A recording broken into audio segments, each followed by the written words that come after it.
kita berikan ke edukasi, berikan pelajaran, berikan gambaran bahwa diagnosa yang kita berikan itu adalah diagnosa yang memang sudah dilakukan dengan prosedur yang sudah dilakukan di rumah sakit. Jadi sehingga tidak ada miskomunikasi ya, salah informasi ya mengenai bahwa misalnya ada COVID-19 itu hanya COVID yang tidak jelas di mana asalnya, mungkin kita bisa menjelaskan. Memang benar ada COVID-19 yang bisa berefek daripada keadaan si pasien. Jadi kita harus menjelaskan secara transparan dan dimengerti bagi pihak keluarga terdekat atau pihak pasien itu sendiri. Jadi tidak ada konflik di antara pihak kesehatan, tenaga kesehatan dengan dokter. Jadi malah ya kita seakan-akan kok informed consent itu dianggap sebagai alat untuk syarat ya. Itu sangat salah sekali karena kita harus jelas memberikan penjelasan kepada pihak keluarga.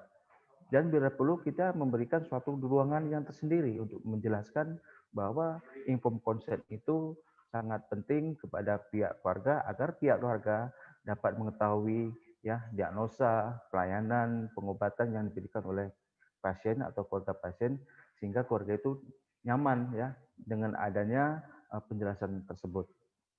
Kemudian informasi yang diberikan harus pasien pahami ya. Jadi di sini harus kita jelaskan dan biasanya itu ada format inform konsen itu sudah ada dari pihak rumah sakit atau pelayanan kesehatan itu sudah ada format dan kita segera mengisi untuk menjelaskan apa-apa yang sudah kita jelaskan dan itu sebagai barang bukti kita di mana nantinya apabila ada suatu hal ya yang tidak diinginkan dari pihak keluarga yang ada pihak ketiga yang merasa tidak memahami atau tidak senang dengan adanya tindakan medis, tentu ini adalah suatu pegangan buat kita sebagai tenaga kesehatan.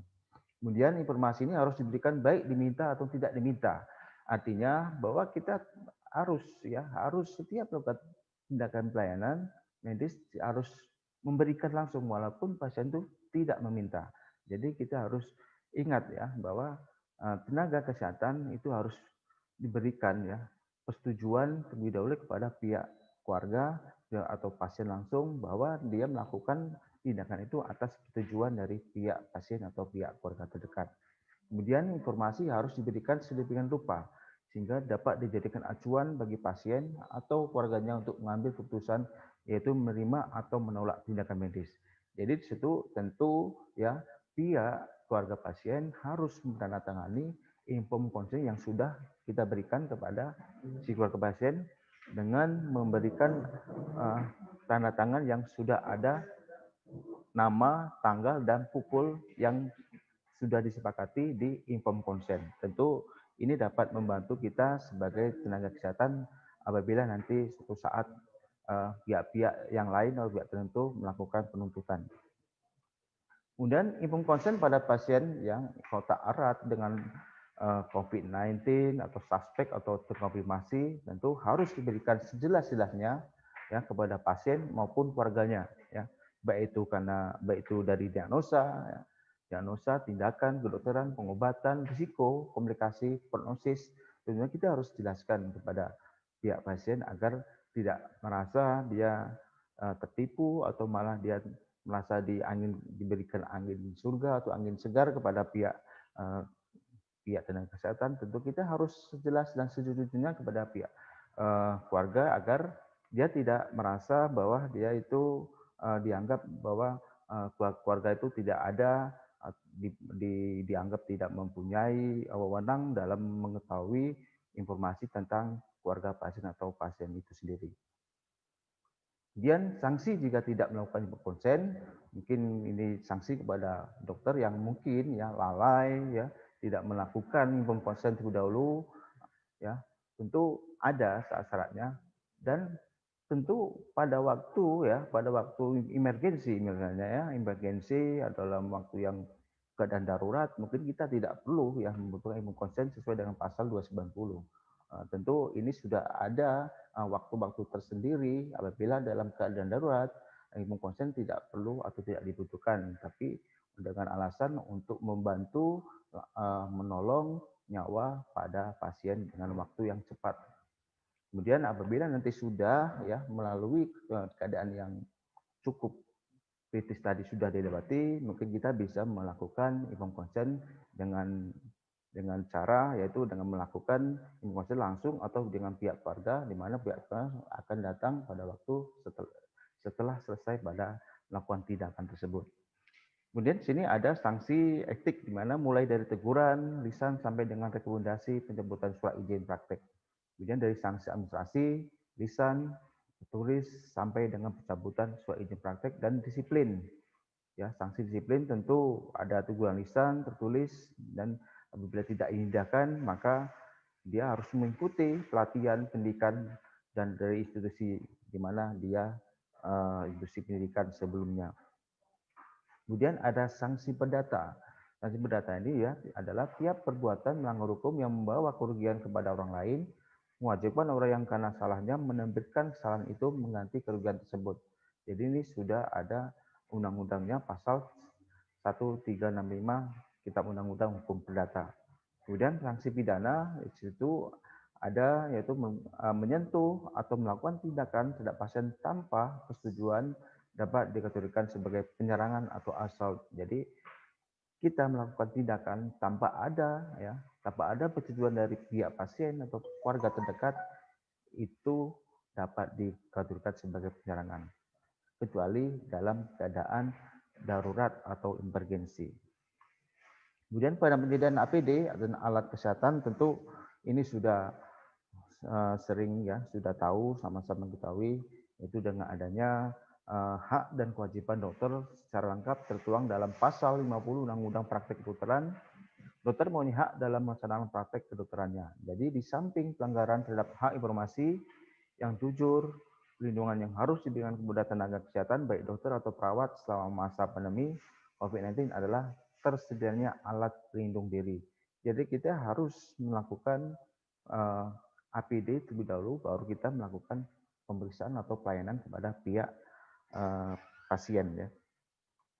Nah, sini ada pelindung diri ya level 1, level 2 dan level 3. Tentu ini ada kategori atau kriteria yang harus ya di mana kita dan kapan kita melakukan level 1 dan level 2. Di dalam penyediaan APD dan alat kesehatan itu ada pasal ya 82 Undang-Undang 36 Undang-Undang Kesehatan 2009 yang mengatur tentang soal pelayanan kesehatan pada waktu bencana. Tentu ya pemerintah, Pemda, atau pemerintah daerah atau masyarakat tentang kesediaan sumber daya manusia, fasilitas dan pelayanan kesehatan itu harus ya berkesinambungan pada saat bencana atau pada saat COVID-19 sekarang. Jadi pemerintah harus menjamin pembiayaan pelayanan kesehatan yang bersumber dari anggaran pendapatan dan belanja negara. Tentu ini sudah dianggarkan oleh pihak pemerintah dan pihak Pemda, pihak provinsi dan pihak kabupaten dengan sesuai dengan peraturan perundang-undangan. Kemudian dalam alat pelindung diri tentu pada pasal 1 angka 2 Peraturan Menteri Perdagangan nomor 23 tahun 2020 tentang larangan sementara ekspor dan antiseptik bahan baku masker, alat pelindung diri dan masker. Jadi di sini bahwa setiap ya perusahaan-perusahaan yang ada di Indonesia itu dilarang untuk melakukan ekspor karena kebutuhan ya dari dalam negeri sendiri itu sangat kekurangan atau malah dibutuhkan, jadi dilarang untuk sementara melakukan pengeksporan. Ini sudah dilakukan Undang-Undang Pasal 1 Angka 2 tahun 2020. Jadi alat pelindung diri adalah suatu alat yang mempunyai kemampuan untuk melindungi seseorang yang fungsinya mengisolasi sebagian atau seluruh tubuh sumber daya manusia dan potensi bahaya di fasilitas pelayanan kesehatan.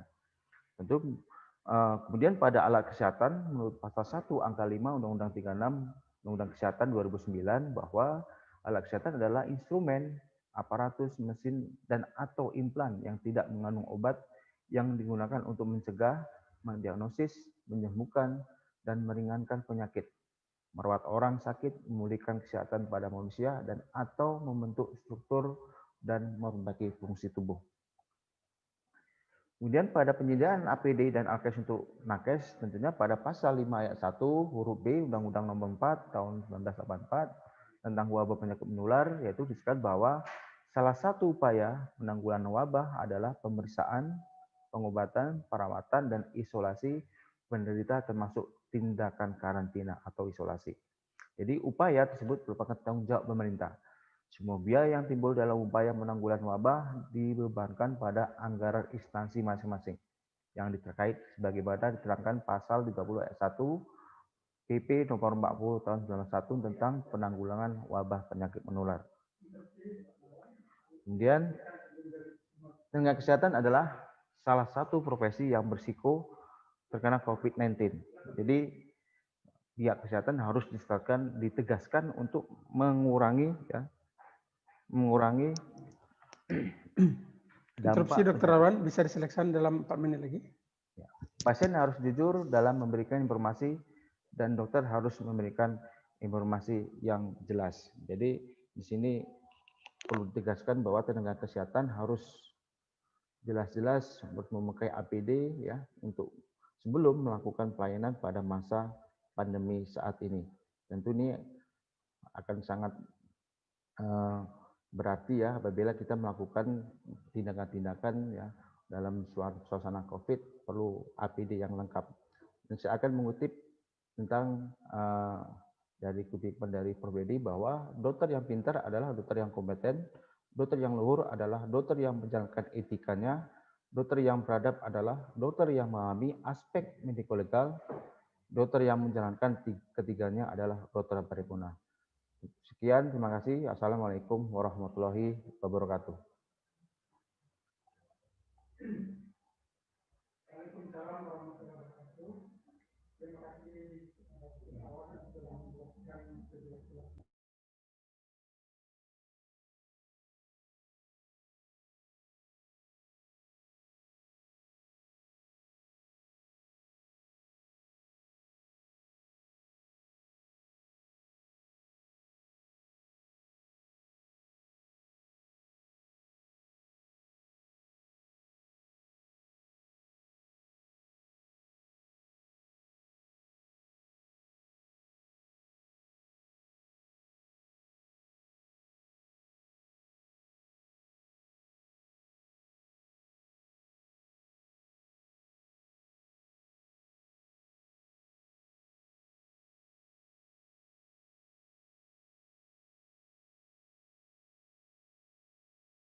Nomor 68.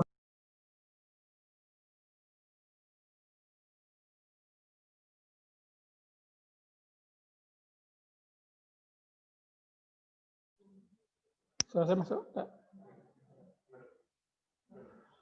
Beliau bekerja sebagai staf di KSM Kardiovaskular Rumah Sakit Umum Arifin Ahmad dan Fakultas Kedokteran Universitas Riau. Menamatkan Fakultas Kedokteran di UNAN tahun 1990, kemudian beliau melanjutkan spesialis penyakit dalam 10 tahun berikutnya, tamat tahun 2000, kemudian KKV tamat tahun 2006, meraih Pinasim tahun 2009 dan meraih Fellowship Intervention di FKUI tahun 2011. Baiklah, kita jemput Dr. Juwanto yang akan menyampaikan materi uric acid and cardiovascularis yang akan disampaikan dalam 45 menit ke depan. Kepada Dr. Juwanto kami persilakan. Silakan dokter. Baik, terima kasih Dr. Asrizal sebagai moderator pada pagi hari ini. Assalamualaikum warahmatullahi wabarakatuh. Selamat pagi, salam sejahtera pada kita semua. Mudah-mudahan pada pagi hari ini Allah akan memberikan rahmat dan hidayahnya kepada kita semua. Bapak Ibu teman sejawat yang saya hormati, pada saat ini kebetulan saya juga sebagai Ketua Pabdi Cabang Riau mengucapkan terima kasih atas kerjasamanya dengan PT Astelas untuk webinar yang keempat ini, dan juga ini kepada PT Dexa Medica yang dari awal ya mengiring Pabdi Riau dalam mengadakan acara webinar seperti saat sekarang ini. Dan juga kita kerjasama atau mensupport dengan ini dari Fakultas Kedokteran dan Penyakit Dalam RSUD Arifin Ahmad. Pada pagi hari ini kita akan membahas ini permasalahan ya, hal yang sering yang menyangkut pada kita semua. Ini masalah yang sebetulnya masalah yang cukup hangat. Maksudnya ini tidak hanya di kita sebagai dokter, tapi juga orang awam atau pasien-pasien kita itu sering ya concern mereka terhadap asam urat ini kan ya. Karena sedikit sakit, oh apa asam urat saya tinggi dok, gitu kan ya. Nah jadi itulah yang akan kita bahas, mudah-mudahan bisa ini kita kupas tuntas. Dan misalnya masih ada waktu, nanti saya akan mencoba menampilkan ada satu kasus yang ini mungkin menjadi titik ya pada kita semua untuk saling memberikan saran ya, saran diagnosisnya, kemudian pemeriksaan apa yang harus kita lakukan, kemudian terapi yang dari teman-teman sejawat lakukan. Mudah-mudahan ini untuk salah satu pedoman kita untuk menjawab apakah nanti dalam paparan ini kita bisa mengerti secara bersama.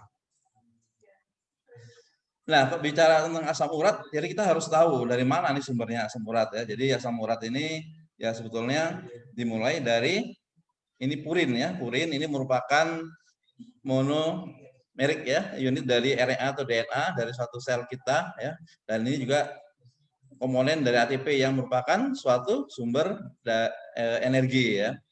Nah, purin ini jadi bisa didapatkan dalam tubuh kita itu bisa dari dalam ya. Ya, ini merupakan biosintesis dari purin dan juga dari luar nih. Ini bisa kemungkinan dari diet-diet. Nah, makanya pada pagi hari ini juga nanti akan kita tampilkan Dr. Nur Hasana, spesialis gizi klinik. Ini karena menjadi momen yang ini ya, yang bagus karena biasanya pasien setelah mau pulang, dok apa nih tantangan saya seperti itu kan. Jadi itulah yang nanti akan kita harapkan. Jadi kalau degradasi purin ini ya dengan adanya suatu enzim xantin oksidase ya akan dipecah menjadi urik asid atau asam urat.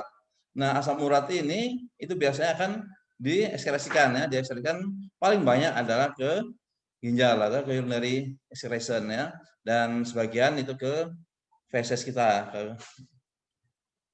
Nah, asam urat itu biasanya ya normalnya itu sekitar harusnya di bawah 6 ini itu ya. Tapi secara klinis ya kita bisa menggunakan ya ini misalnya untuk terapi itu lebih dari 6 ya. Jadi ini berbagai ini literatur yang akan kita gunakan. Kalau di laboratorium biasanya sehari-hari itu antara 6,8 sampai 7,0 ya. Ini biasanya nanti laki-laki lebih tinggi daripada wanita. Teman-teman sekalian, karena asam urat tadi dengan berbagai masalah baik mau gizi ataupun misalnya ada overproduksi dari dalam tubuh kita sendiri, dia akan menumpuk. Ya. Biasanya kalau dia melebihi dari 6,8 mg per desiliter, dia akan menumpuk ya di sela-sela ini sendi kita. Paling sering ya ini di ya jari satu dari kaki kita ya seperti ini ya merah bengkak ya. Ini kalau dipegang atau dikena kain saya itu akan sakit ya. Penumpukan ini yang kita sebut dengan gout ini ya. Jadi penumpukan ini ya penyakit raja-raja seperti dahulu, zaman dulu disenggol sakit karena raja kalau pegang pasti dia akan marah. Nah, kenapa dia bisa seperti merah seperti ini? Nah, kalau kita lihat ini memang ini adalah suatu penumpukan dari monosodium ya, asam urat ini atau kristal-kristalnya lah. Nah, inilah seperti ini yang kita lihat seperti jarum tajam-tajam ya. Nah, tentu ini dia akan memberikan efek terhadap jaringan kaki kita ya, sehingga akan menimbulkan rasa sakit yang hebat ya terhadap penumpukan dari monosodium urat ini. Nah, kalau kita lihat seperti tadi ini proses yang terjadinya ini ya dari ini dari sel kita itu nanti dari DNA atau RNA itu ada beberapa protein-protein ya yang ini akan memberikan suatu kumpulan itu kita sebut dengan hipozantin ya. Zantin dia akan dirubah menjadi zantin ini oleh ada namanya zantin oksidehidrasi. Nah, ini akan menjadi sehingga ini akan menjadi asam urat. Nah, disinilah itu biasanya akan jadi permasalahannya ya, sehingga akan bisa menumpuk dan sebagainya. Dan inilah yang akan menentukan gambaran klinis ya untuk pasien-pasien kita dengan keluhannya. Teman-teman sekalian, jadi kalau kita lihat ini gout atau dari pembukaan asam monosodium urat tadi itu ya dia kronis dan progresif ya. Jadi progresif dia akan berulang-ulang fase-fase tertentu sehingga misal ada suatu serangan ya. Ini misalnya fase 1 ini berupa asimptomatik ya. Dia tinggi tapi tidak menimbulkan gejala. Tapi suatu saat dia akan menimbulkan ini ya, menaikkan jadi akan dari rasa sakitnya kan. Kemudian bisa reda dalam seminggu atau 2 minggu, kemudian akan muncul. Nah, dia seperti ini terus ya, sehingga dia nanti yang sakit seperti ini telah akan memberikan gambaran yang flare ya atau akut itu kan ya, serangan ya. Yang kemudian ini berulang-ulang ya, sehingga ini menjadi yang goutnya yang bisa nanti akhirnya bisa menumpuk di seluruh ya persendian ataupun bisa di siku kita atau bahkan bisa sampai ke telinga ya, itu kita sebut dengan nanti adanya topus ya, topi. Nah, itu yang penumpukan asam urat tadi. Nah, kadang-kadang kita juga pasien ini ya bisa juga kita harus melakukan diagnosis yang benar ya.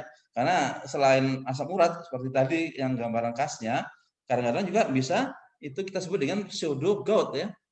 Pseudo gout itu biasanya karena ada penumpukan dari ini kalsium pirofosfat ya. Dan juga sering juga ya, jadi kita juga bisa berpikir arah ke bacterial infection, infeksi bakteri. Nah, tentu ini akan kita bedakan biasanya adanya tanda-tanda infeksi ya, misalnya salah satu ada peningkatan misalnya leukosit misalnya itu kan. Atau juga bisa trauma. Jadi inilah yang harus kita bedakan ya atau diferensial diagnosisnya dari gout ini. Teman-teman sekalian, ya apa akibatnya ya pada hiperurisemia, jadi peningkatan asam urat atau gout ini ya, jadi banyak efeknya ya terhadap seluruh organ kita ya. Jadi dengan hiperurisemia, tapi pada pagi hari ini kita akan memfokuskan tentang kardiovaskuler ya, yaitu baik itu hipertensinya, coronary heart disease-nya ataupun peripheral arterial disease, gagal jantung ataupun stroke. Inilah yang akan kita fokuskan karena yang bagian lain itu sudah dibahas oleh webinar-webinar sebelumnya. Nah, kita ketahui tadi ya dengan asam urat tadi yang meningkat ya, dengan kita sebut dengan hiperurisemia, dia akan menyebabkan ya pada hal-hal penyakit yang merupakan suatu penyakit komorbid ya, komorbidnya. Jadi ini dengan hiperurisemia bisa menjadikan proliferasi dari sel otot polos ya, dan juga bisa menyebabkan vasokonstriksi ya, penyempitan darah, juga ini inflamasi peradangan, juga yang mengganggu ginjal dari renin-angiotensin sistemnya, atau bisa gangguan juga terhadap COX-2. Nah, efek dari proses ini ya tentunya kita ketahui bisa menyebabkan hipertensi, inflamasi, penyakit ginjal, ataupun gangguan dari endotel dan penyakit-penyakit kardiovaskuler ya. Ini efeknya tentu berakhir dengan kematian jaringan karena hipoksemianya ya. Sehingga juga kadang ini juga bisa menyebabkan terjadinya insulin resisten gitu.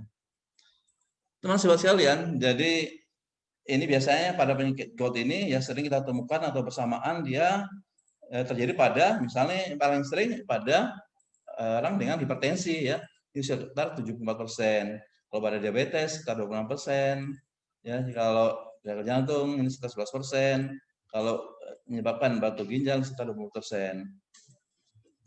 Nah, penyebab ini kita harus tahu asam urat ini merupakan penyebab ya, atau ini suatu pertanda untuk penyakit kardiovaskular disease ya. Jadi ini ada beberapa hal ya, kondisi ya merupakan ini apakah ada hubungan misalnya dengan peningkatan asam urat dengan CPD ini kan ya.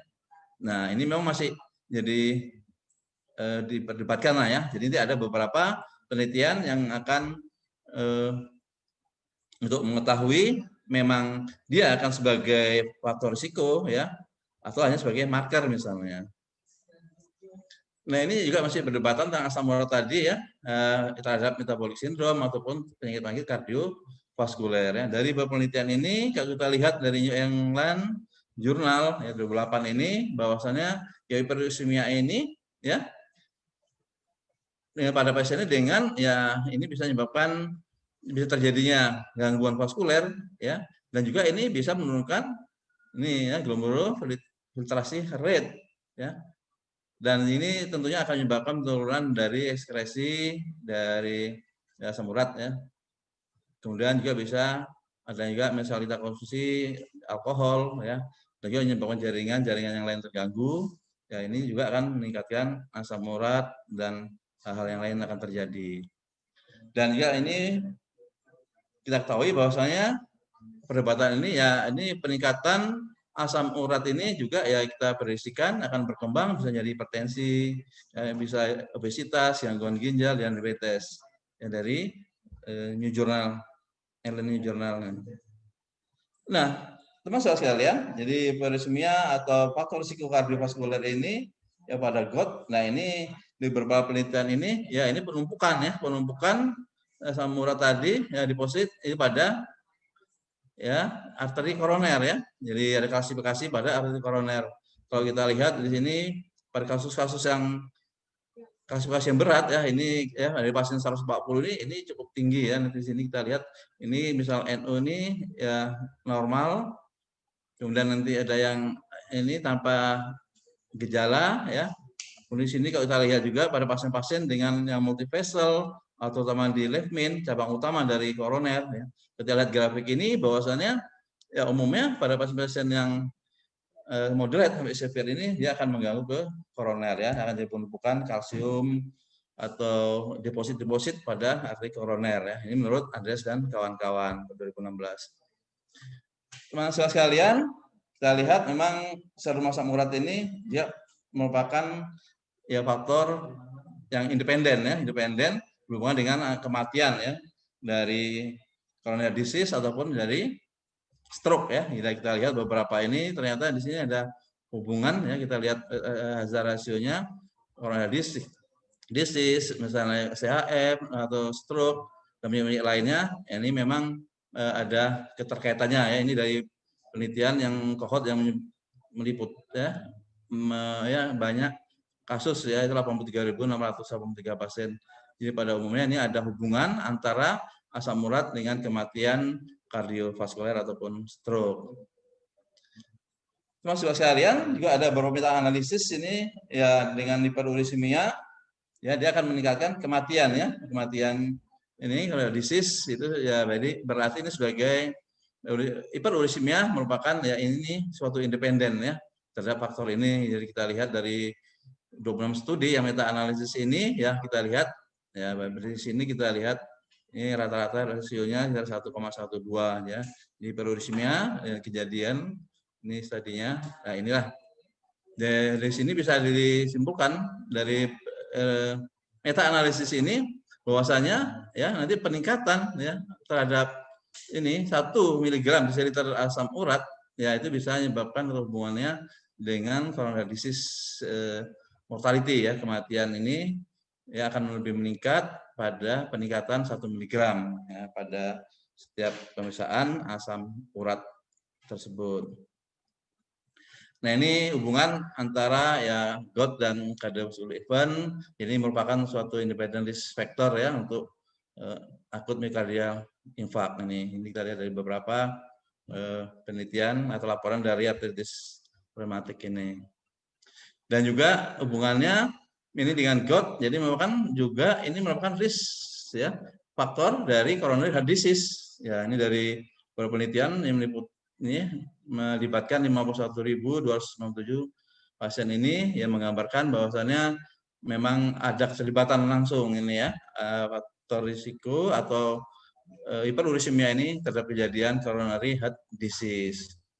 Nah selain itu ini untuk kehidupan kita sehari-hari ya akibatnya dengan GOT tersebut ya peningkatan asam urat tadi ya ini bisa akan mengganggu hidup kita sehari-hari, misalnya tidur akan terganggu karena nyerinya, karena bengkaknya ya sehingga kemudian ini kehidupan sehari-hari ya emosional ya, ataupun fungsi seksual, ya ini akan jelas terganggu. Apalagi kaki kita ya, kita susah kok bengkak, nggak mungkin kita akan memakai misalnya sepatu, apalagi dengan yang ini, dengan tumit yang tinggi misalnya. Jadi inilah hal-hal yang sering kita dapati sehari-hari yang akibat dari gout tersebut. Nah, teman-teman sekalian, dengan adanya implikasi tersebut, akibat-akibat dari peningkatan atau hiperurisemia tadi, jadi ini ada beberapa hal yang perlu kita pedomani secara bersama, ya, untuk memandu kita dalam melakukan pelayanan ya terhadap pasien-pasien kita. Nah, kita ketahui berarti inilah ya, kita harus mencapai target ya, sehingga kita bisa menghindari komplikasi tadi yang seperti saya katakan tadi, bahwasanya karena peningkatan 1 mg serum asam urat ini ya, dia akan ya melibatkan misalnya meningkatkan semua kasus kematian ya 8%, atau kematian karena CPD-nya 11%, atau penyakit gagal ginjal sampai 18%. Nah, inilah ini misalnya ini peningkatan berarti ya penurunan 1 mg pun ini tentu akan berarti akan memperbaiki pasien-pasien kita ya.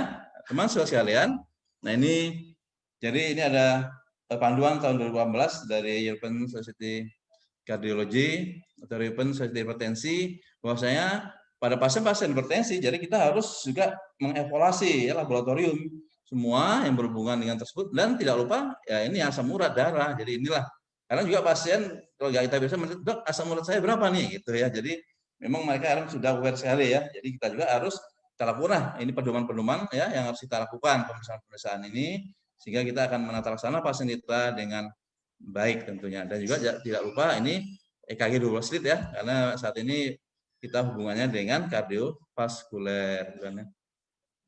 Nah, ini pedoman-pedoman ya pengobatan ini dari berbagai organisasi ya. Kalau dari ini ada ACRUS, ada dari UKI, dan di sini rekomendasi kita karena kita sama-sama orang Asia nih kan ya, mungkin lebih dekat, lebih familiar. Nah, ini kalau di Asia ini ya, ini kita lihat rekomendasinya serum asam urat ini harus diterapi nih berarti kan ya, kalau misalnya lebih dari 8 ya, dengan adanya faktor komorbid ya. Tapi misalnya tidak ada komorbidnya, ini lebih 9 ya, lebih 9 mg. Ini kalau di Taiwan kita lihat ini ya lebih 9 dengan komorbid. Kalau 10 tanpa komorbid, jadi lebih tinggi di Taiwan.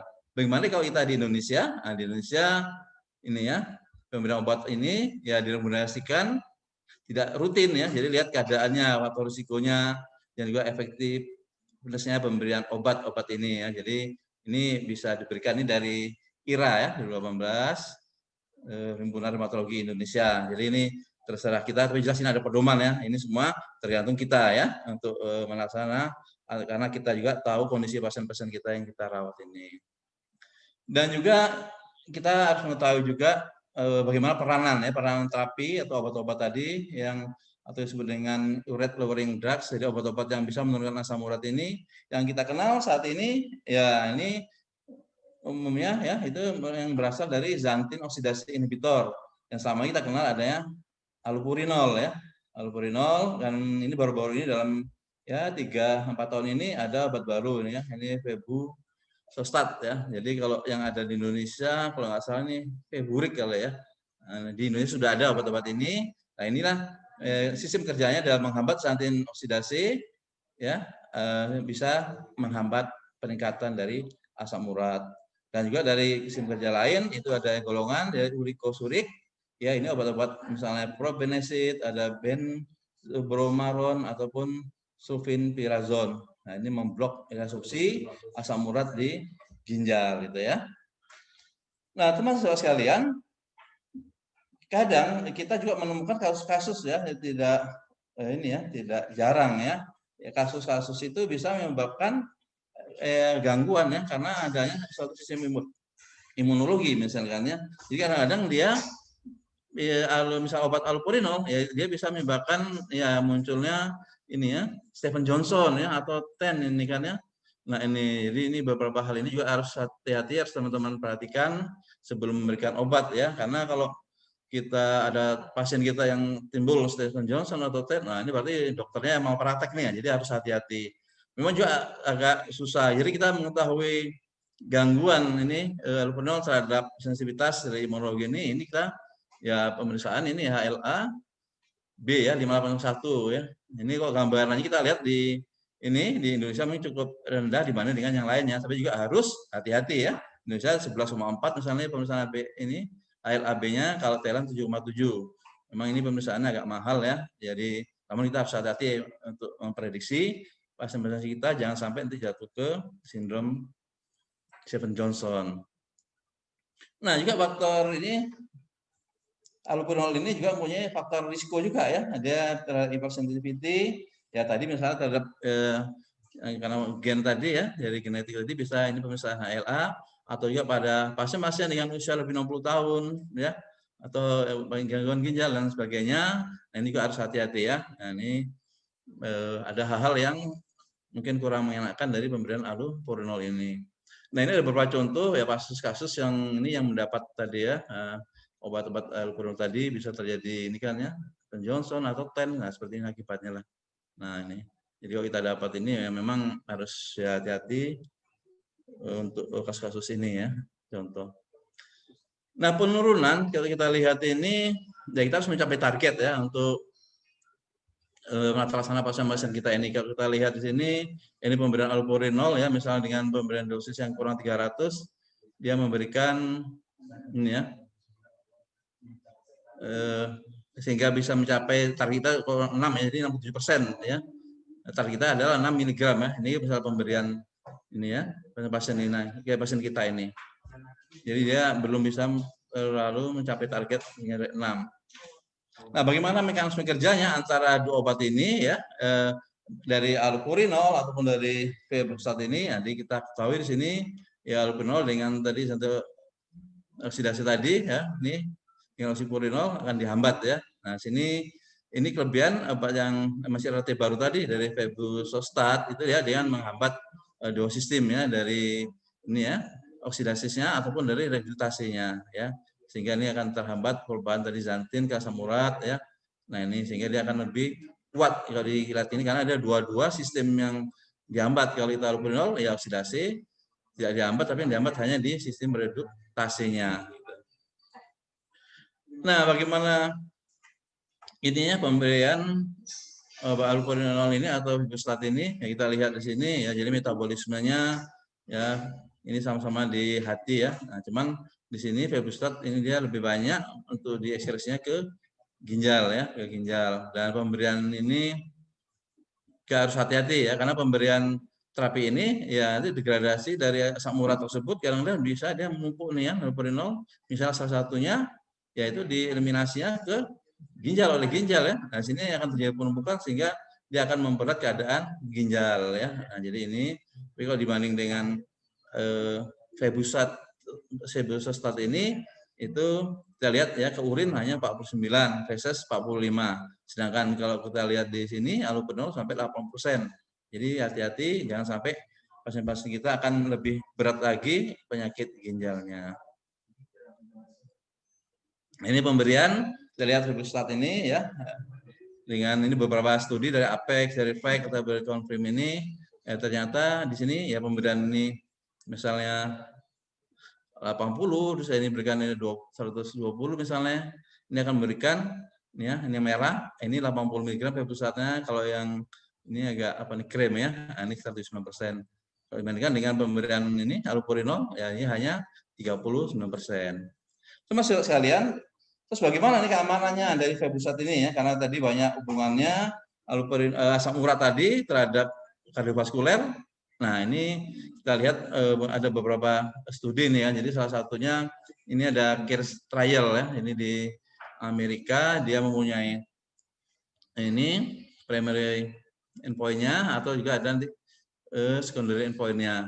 Dari ini pasien-pasien di ini ya sampai lebih 6.000-an pasien-pasien diterapi sampai 5 tahun lebih ini kan ya.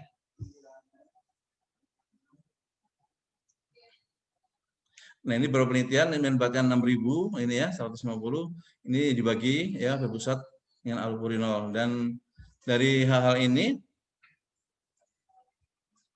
ya ini ya jadi kalau kita dapat simpulkan mungkin agak cepat sedikit waktunya karena agak terbatas ini Ya, jadi endpoint dari ini care study ini intinya kalau primernya bahwasannya ini memperlihatkan ya. Jadi sebetulnya dari ini primary endpoint-nya bahwasanya febuxostat ini itu tidak inferior ya dengan allopurinol ya. Tidak inferior. Jadi lebih kurang samalah ya efek yang di sampingnya ini manfaatnya antara allopurinol dengan febuxostat ini ya. Nah, ini tapi memang kadang-kadang dari penelitian ini ada hal yang mungkin teman-teman kalau ingin baca ya kita lihat kenapa nih dari penelitian ini tadi tidak inferior ya bersetara, tapi di sini kita lihat memang ada kalau kita lihat ya kardiovaskular dari kematian kardiovaskular cukup tinggi nih ya pada febuxostat ini ya 134 kali ini kalau allopurinol hanya 100 nih ya atau kematian ya dari semua kasus di sini 243 tapi yang di allopurinol 199. Nah ini kan karena kalau bacaan juga kita harus hati-hati ya karena kalau membacanya seperti ini wah ini kesannya febuxostat ini malah meningkatkan kematian ya. Tapi setelah dievaluasi, dianalisis pada pasien-pasien ini, jadi ada hal-hal yang ada suatu keterbatasannya ya, keterbatasannya karena pasien ini ya ternyata tidak sampai tuntas ya pasien ini dalam mengikuti penelitiannya ya, tidak hanya mungkin sekitar 45% yang bisa mengikuti ya, sehingga di sini akan terjadi kesalahan-kesalahan atau kurang tepatnya hasil yang akan didapatkan pada studi care ini gitu ya. Jadi hal-hal inilah ini dari evaluasi mereka itu mengapa terjadinya kematian kardiovaskuler atau penyebab lainnya cukup tinggi ya. Dan juga ini ada beberapa terapi nanti misalnya penggunaan dari ini aspirin atau sebagai antiagregasi ya, ada dosis yang kecil atau dosis yang besar, nah, itu juga akan mempengaruhi hasil dari penelitian ini. Nah, bagaimana inilah ya, jadi hal tersebut kita dari beberapa penelitian tersebut menjelas, jadi ini dari febuxostat tadi ya melihatkan dia sebenarnya tidak ada efek langsung ya terhadap irama jantung, fungsi ataupun metabolisme pada jantung.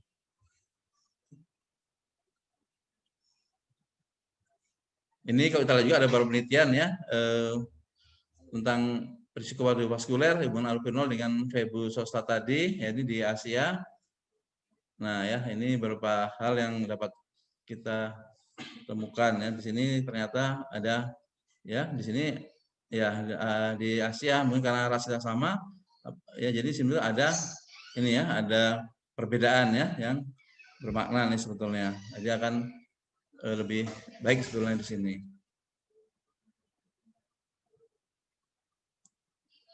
Nah, ini kalau kita lihat dari akumulasi insiden kardiovaskulernya ya, kardiovaskuler ini ya dari Kaplan test ini ya.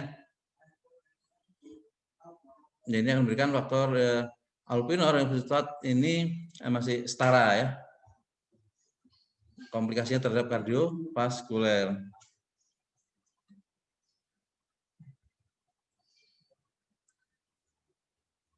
Ini juga dari beberapa penelitian dari Korea ya, kardiovaskulernya allopurinol dengan febuxostat. Di sini kita lihat bahwasanya ya allopurinol dengan febuxostat ini ya misalnya stroke-nya. Jadi kita lihat ini ya beda ya, misalnya ininya MI ya, MI-nya misalnya pada allopurinol bisa 88 ya, eventnya ini 20. Terus ini hal ini ya memberikan gambaran febuxostat ini ya agak lebih baik dibanding yang allopurinol. Ini dari Korea. Nah ini dari ini ya pasien-pasien dari ini kalau studi tentang risiko kardiovaskuler pada pasien-pasien tua ya pemberian febuxostat pada pasien yang GOUT ya. Nah ini kita lihat di sini ya kematian di sini ya hampir sama ya mortality ataupun kejadian stroke. Nah kalau kita lihat di sini ada beberapa perbandingan ya tadi yang kita bahas tentang care tadi ada FAST, ada US, Taiwan atau Korea yang ini ya. Jadi ini beberapa hal misal kematian ya. Dari ini kalau yang Korea tadi kita dari care ketahui ya, ini tinggi ya, kemudian Febusostat tadi kan. Tapi dari Vice tidak tidak ada data, tapi ini Korea tidak ini ya, tidak ada data tidak ditunjukkan. Tapi kalau kita lihat yang di Taiwan ini tidak signifikan ya. Jadi kalau di Amerika ini sangat tinggi ya.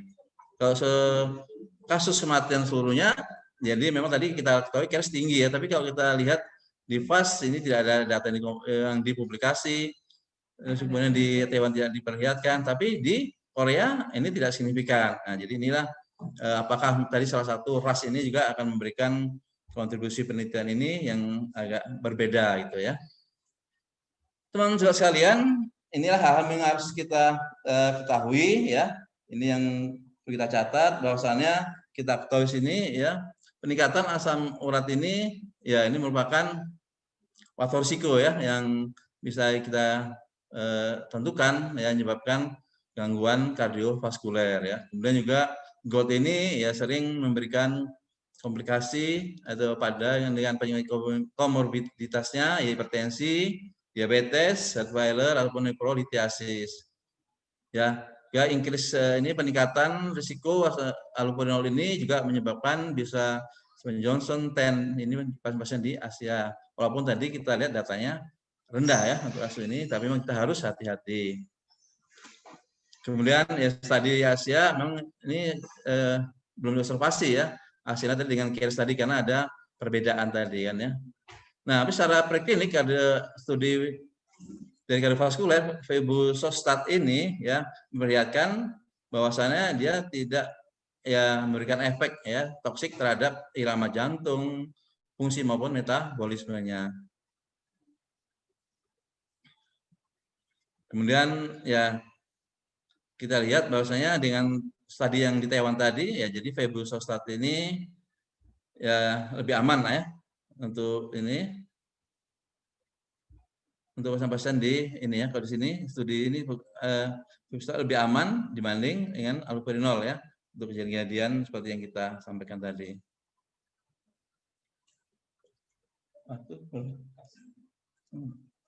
Teman-teman sekalian, ini saya sampaikan masih ada waktu 5 menit ini. Jadi ini laporan kasus ya 3 hari yang lalu saya dapatkan, mungkin ini sebagai pedoman kita saja. Jadi ada pasien ini Tuan TT umur 17 tahun ya ke IGD ya tanggal 19 kemarin dan ini dengan keluhannya muntah-muntah sejak 1 hari yang lalu. Kita ketahui ya pasien ini selama ini sudah pernah berobat ya, tapi sudah diketahui dia dengan diabetes mellitus, ada hipertensi, juga diketahui asam uratnya tinggi, tapi ya dia kadang beli obat sendiri ya, tidak kontrol rutin gitu kan ya. Kemudian dia 7 bulan yang lalu ya pernah dirawat juga ya dengan sakit pergelangan kaki kiri, bengkak, ya HbA12, urin 39, kreatinin 2,2 mg/dl. Kemudian 1 hari kemarin tanggal 19 tersebut ya mengeluh muntah-muntah hebat ya sehingga badan menjadi lemas, sesak napasnya, kedua kaki bengkak ya, kedua kaki bengkak. Ya, kemudian dari kondisi fisiknya ada umum lemah, tekanan darah 207/95, heart-nya 80, pernapasannya 20 ya. Memang kelihatan sesak tadi tapi waktu kita hitung hanya sekitar 20-an ya. Rongki bising tidak dapat, jantung ini ada bunyi jantung tidak muris sebetulnya. Ini ada murmurnya sekitar 3/6 ini. Galap tidak ada, tapi kita temukan ada asites. Kaki juga sedikit bengkak dan yang kiri kemerahan ya, hangat dan sakit ketika dipegang. Dari pesan penunjang kita dapatkan, nah ini data klinisnya ya ini tidak ada riwayat gula, saya periksa ini HbA1 6,3 ini gulanya 120, yang mungkin cukup terkontrol ini. Saya dapatkan ini natrium 131, kalium 2,8, ini ureamnya di sini ternyata tinggi ya 9,7, nah kreatinin 4,8. Tadi sebelumnya yang waktu bulan Januari itu sekitar 2,2 kreatinnya, asam uratnya 7,9. Ini kolesterolnya LDL 127. Kemudian ini dari EKG yang saya dapatkan, ya ini gambarannya ya seperti ini, gambar all infak ini ya. Ini yang lama ya, jadi bisa 1, 2, 3, di sini 4, tapi sini masih ada R sedikit ya. Jadi ini ada gambaran CAD juga nih ya, karena pasien dengan diabetes mellitus. Ini gambaran sentoranya kita lihat di sini, ini gambaran kardiomegali ya. Yang sampai ujung lebih kurang ya hampir 55%, 60 ya. Ini jantungnya khas ya, jantung sepatu ya, buat sip. Kemudian ini saya eko di sini aortanya bagus. Ini adanya sedikit besar ini LA-nya ya. Ini kalau dari gambaran ininya kita lihat ini ejection fraction-nya ini di sini kita lihat dinding jantungnya IVS-nya tebal ya, 15. Biasanya kan normalnya ya sekitar 11-an, nah ini 15 ini agak tebal IVS-nya. Tapi ejection fraction masih bagus ya, 71% ini kan ya. Tapi ruangannya 50 ya, ini tidak begitu besar. Jadi di sini kita dapatkan ada gambarannya LPH, ejection-nya masih bagus ya. Kemudian nah ini evaluasi tadi ternyata ada ini ringan ya, ringan sedang lebih kurang ini. Ini ada MI-nya atau mitral regurgitasi ya. Mengapa tadi ini agak besar sedikit ya LA-nya yang pemeriksaan tadi ya. Kemudian juga ini ada MA, kemudian ada TR-nya ya. Jadi sudah ke tricuspid regurgitasi. Nah, jadi perlu kami mohon saran teman sehat sekalian, apa kira-kira nih permasalahan pasien ini, ya, apa masalahnya, apa diagnosisnya, kemudian apa rencana nih pemeriksaan penunjang lainnya, ataupun terapi ya pada pasien ini, ya. Terus ya, bagaimana nanti intervensi dietnya. Nah, ini mungkin bisa Mas Jawad, mungkin nanti setelah Dr. Nur akan memberikan pedoman-pedoman bagaimana tentang gizinya. Itulah hal-hal yang perlu ini kita bahas bersama sehingga nanti teman-teman bisa memahami lah secara bersama. Kita akan lakukan diskusi secara bersama. Serasa mungkin demikian. Kita akhiri dengan wabillahi taufiq wal hidayah. Assalamualaikum warahmatullahi wabarakatuh.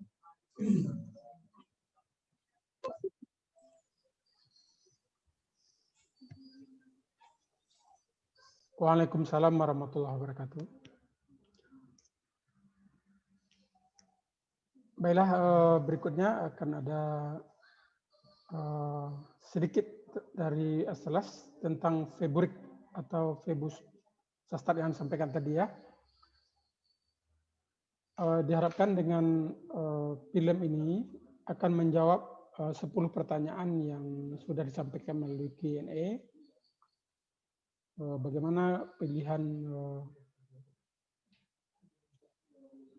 orang dengan hiperuremia apabila dia alergi dengan allopurinol, kemudian dia juga hamil, kelainan ginjal, CKD ya. Jadi ada pilihan lain yaitu tentang obat pilihan yang tidak inferior dibanding allopurinol yaitu Febuxostat yang sudah disampaikan tadi.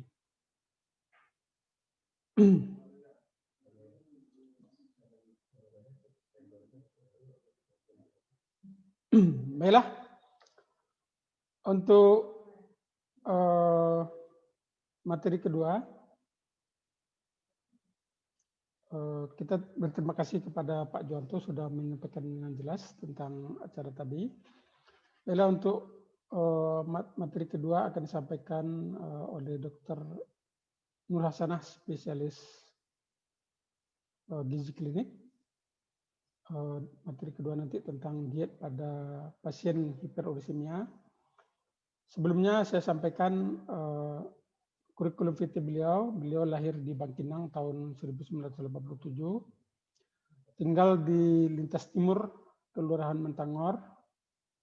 SD di Bangkinang, SMP di Bangkinang, SMA di SMA Plus Riau ya. Kemudian tamat Fakultas Kedokteran Universitas Riau tahun 2011, melanjutkan SP1 gizi klinik di Undip tahun 2019. Kemudian bekerja sebagai staf pengajar gizi klinik di Universitas Riau. Juga dokter spesialis gizi klinik di Rumah Sakit Aula Pekanbaru ya. Suami beliau Dr. Fieranji Nauli ya, M Biomed ya. Udah kepada Dr. Nur Hasanah kita persilakan waktu 45 menit ya. Mana?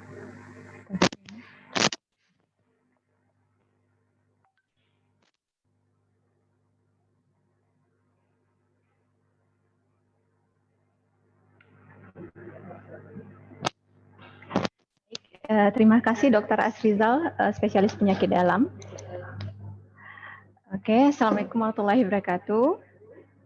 Selamat pagi, rekan-rekan sejawat semua. Semoga kita selalu berada dalam keadaan sehat walafiat dan senantiasa dalam lindungan Tuhan Yang Maha Esa. Sebelumnya saya mengucapkan terima kasih kepada Papdi Cabang Riau yang sudah memberikan kesempatan pada saya untuk berbicara di forum ilmiah ini, dan apalagi anggota Papdi Cabang Riau ini banyak mayoritas adalah guru-guru saya pada waktu S1 dulu. Baiklah, saya akan mempresentasikan materi saya yang berjudul pendekatan nutrisi pada hiperursemia, apa saja faktor risikonya dan bagaimana intervensinya. Seperti yang sudah dibahas oleh Dr. Juwanto sebelumnya, bahwa hiperursemia merupakan suatu kondisi yang ditandai dengan peningkatan kadar asam urat serum lebih dari 7 mg per desiliter pada laki-laki dan pada perempuan lebih dari 6 mg per desiliter. Dia merupakan suatu gangguan metabolisme purin yang dikenal juga sebagai prekursor dari GOT.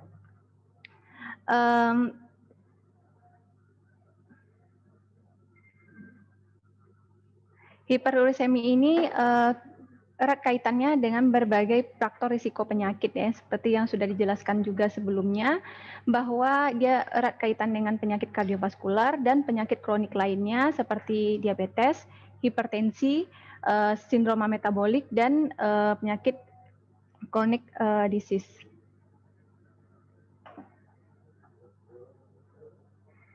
Oke.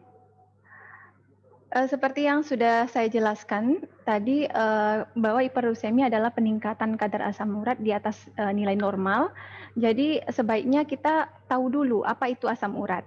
Asam urat adalah produk akhir dari metabolisme purin yang bisa didapat dari adenosin, guanosin, nanti akan dimetabolisme berubah menjadi inosin, hiposantin, guanin, oleh enzim santin oksidoreduktase akan berubah menjadi asam urat.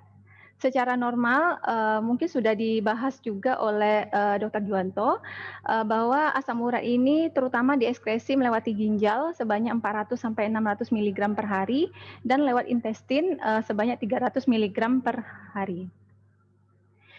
Ternyata dalam keadaan normal, dalam jumlah kadar yang normal, asam urat ini memiliki efek antioksidan kimia yang powerful, atau dikenal juga sebagai antioksidan yang poten, karena dia dapat melawan oksidan dan radikal bebas yang dihasilkan dari aging dan kanker dengan cara melindungi membran eritrosit terhadap peroksidasi lipid dan lisis yang diinduksi oleh T-butil hidroksiperoksida.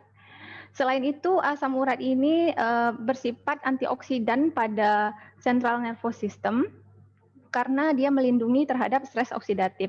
Sehingga ada penelitian yang menyebutkan bahwa asam urat ini memiliki korelasi terhadap penurunan kejadian dari Parkinson disease. Selain itu, asam urat dalam jumlah yang normal, dia dapat menyediakan kemampuan membersihkan radikal bebas pada tubuh kita sebanyak 55%. Namun, pada kondisi yang tinggi, level yang tinggi, asam urat ini akan kehilangan kapasitas antioksidannya. Dia akan berubah menjadi prooksidan yang kuat karena dia akan mengakselerasi peroksidasi LDL yang diinduksi oleh tembaga. Di literatur lain disebutkan bahwa kondisi antioksidan dan prooksidan dari asam urat ini juga ditentukan dari lingkungannya, environment-nya. Pada kondisi yang fisiologis, maka metabolisme purin akan dirubah menjadi hiposantin, kemudian berubah menjadi santin, kemudian akan menghasilkan asam urat dan NADH yang dikatalisis oleh enzim santin dehidrogenase. Pada kondisi ini, asam urat akan bersifat sebagai antioksidan karena dia melindungi endotel dan melindungi dari stres oksidatif. Namun, pada kondisi inflamasi dan iskemik, maka akan terjadi stimulasi enzim santin oksidase, di mana purin akan dimetabolisme menjadi hiposantin, kemudian santin, menghasilkan asam urat. Dan pada kondisi ini akan dihasilkan hidrogen peroksida dan superanion oxide yang bersifat radikal bebas yang dapat meningkatkan stres oksidatif, inflamasi, mengurangi bioavailabilitas dari nitric oxide, mengakibatkan disfungsi endotel dan aterosklerosis. Jadi tadi kita sudah tahu bahwa asam urat itu berasal dari purin, ya. Purin ini merupakan suatu senyawa heterosiklik aromatik yang dibentuk oleh nitrogen dan karbon yang terdiri dari dua cincin yang berfusi, yaitu cincin pirimidin dan cincin imidazol. Basa purin terdiri dari adenin dan guanin, sedangkan derivat purin terdiri dari hiposantin, santin, dan asam urat. Purin di dalam tubuh kita ditemukan pada asam nukleat DNA dan RNA, nukleotida ATP dan GTP, dan nukleosida dalam bentuk adenosin, guanosin, dan inosin. Berikut adalah metabolisme purin dan bagaimana produksi asam urat di dalam tubuh kita. Seperti yang sudah disinggung oleh Dr. Juwanto sebelumnya, bahwa purin yang di dalam tubuh kita ini berasal dari dua pool, yaitu eksogen dan endogen. Pool eksogen berasal dari diet yang mengandung purin, sedangkan yang endogen itu bisa berasal dari asam nukleat, yang akan berubah menjadi nukleotida, kemudian akan berubah menjadi nukleosida, dan akan dimetabolisme menjadi purin, basa purin, dan pada akhirnya dapat menghasilkan asam urat. Asam urat meningkat jika produksinya meningkat atau ekskresinya menurun. Apa yang menyebabkan produksinya meningkat? Jika pool eksogen sebagai sumber purin di dalam tubuh kita itu meningkat, yaitu dengan diet tinggi purin. Atau jika sintesis de novo meningkat, misalnya pada kondisi adanya lysis sel ataupun adanya gangguan metabolisme purin yang pada akhirnya dapat meningkatkan asam urat.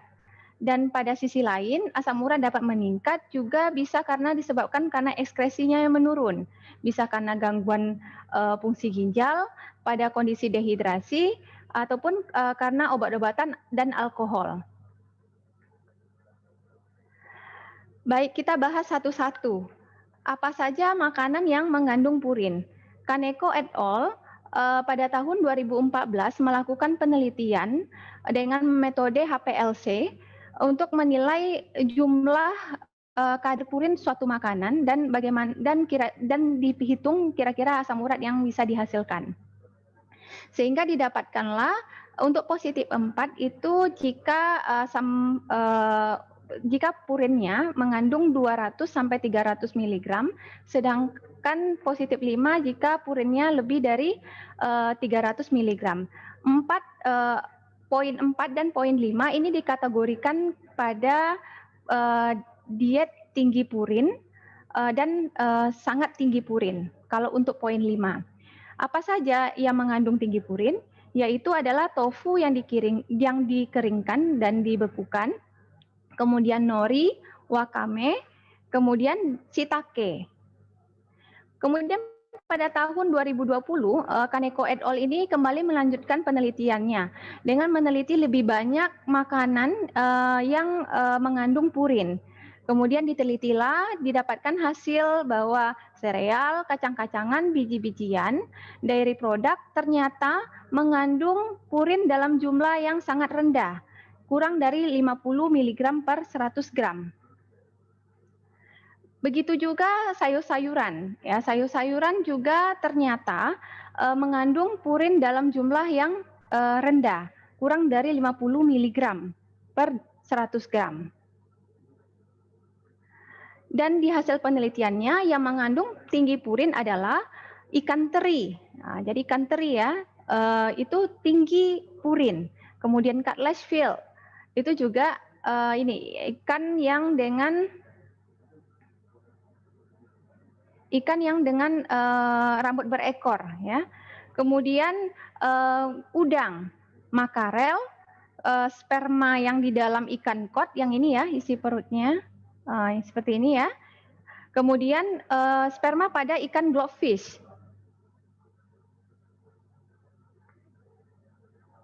Dan di penelitian tersebut juga menyebutkan bahwa Chinese soft stock yang dikeringkan dan suplemen-suplemen yang mengandung eglena yang dikeringkan serta suplemen lactobacillus juga mengandung tinggi purin.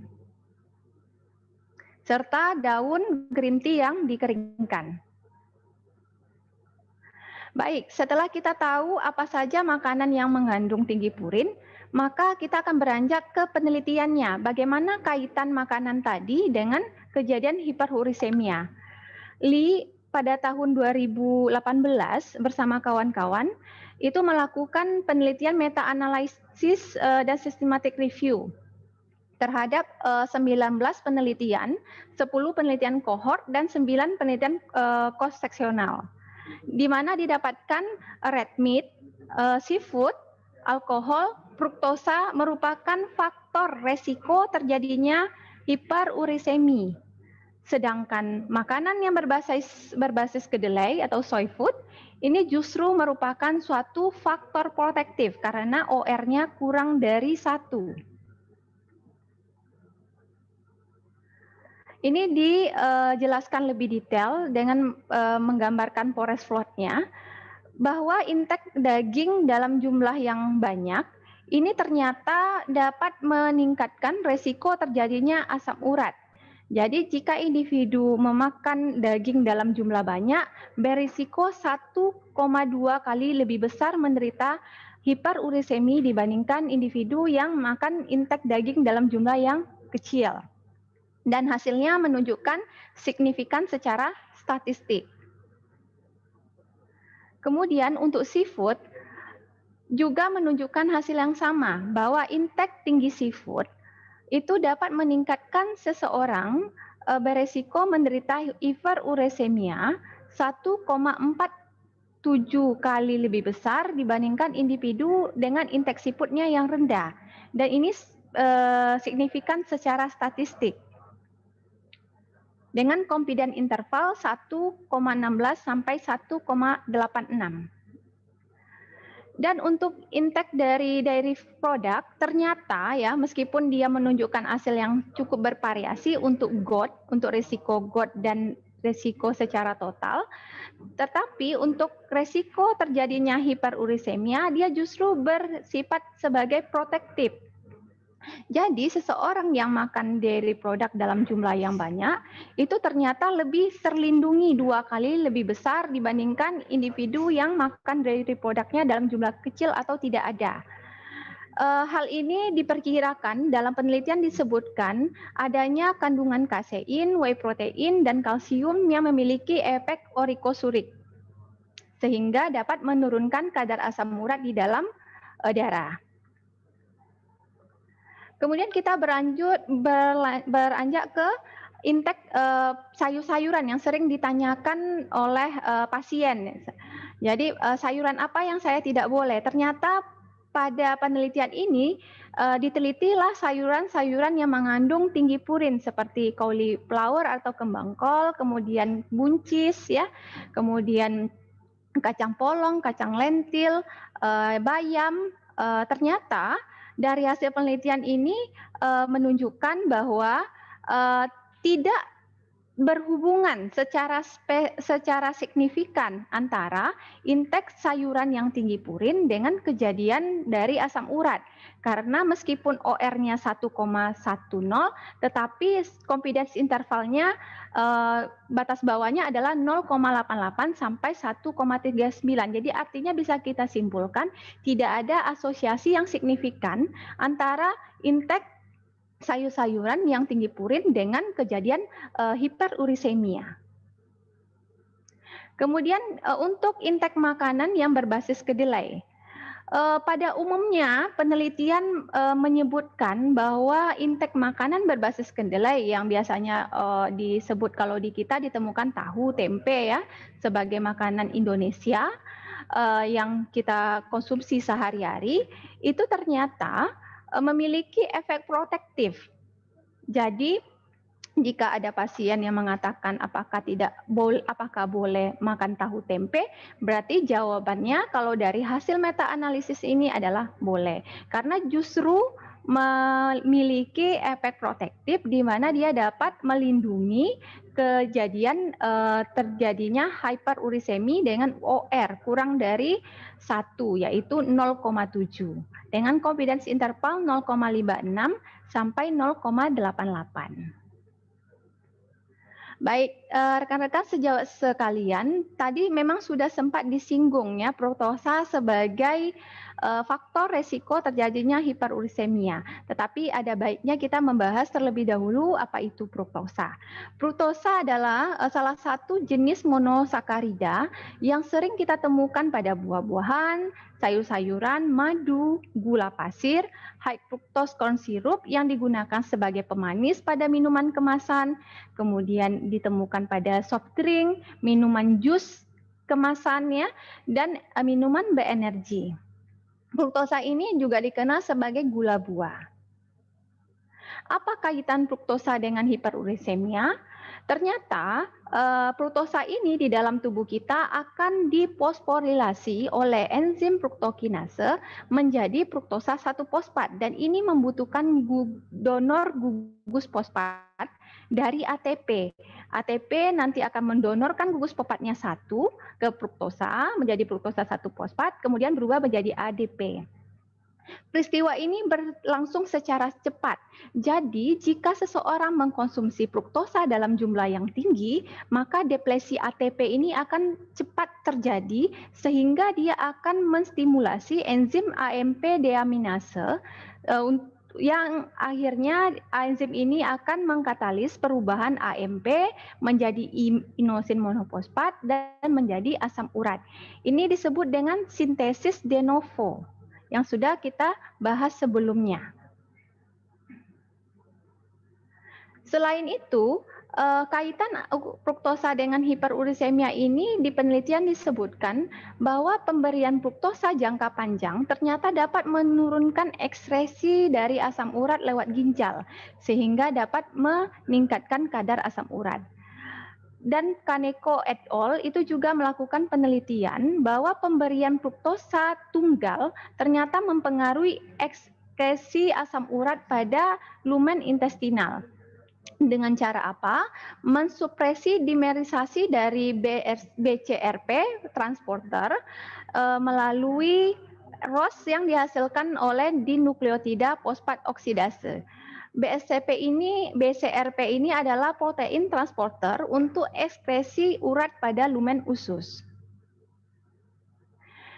Dan hasil ini didukung oleh penelitian yang dilakukan oleh Lee pada tahun 2018, meta-analisis, dan penelitian ini yang serupa didapatkan pada hasil penelitian yang dilakukan oleh Jamnik pada tahun 2016 untuk systematic review-nya.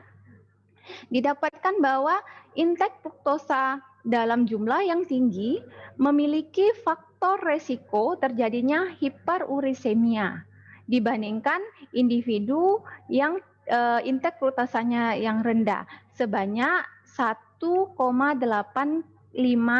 kali lebih tinggi menderita hiperuricemia, dan ini hasilnya signifikan secara statistik. Selain fruktosa, ternyata ada makanan lain yang dikaitkan dengan kondisi hiperuricemia, yaitu alkohol.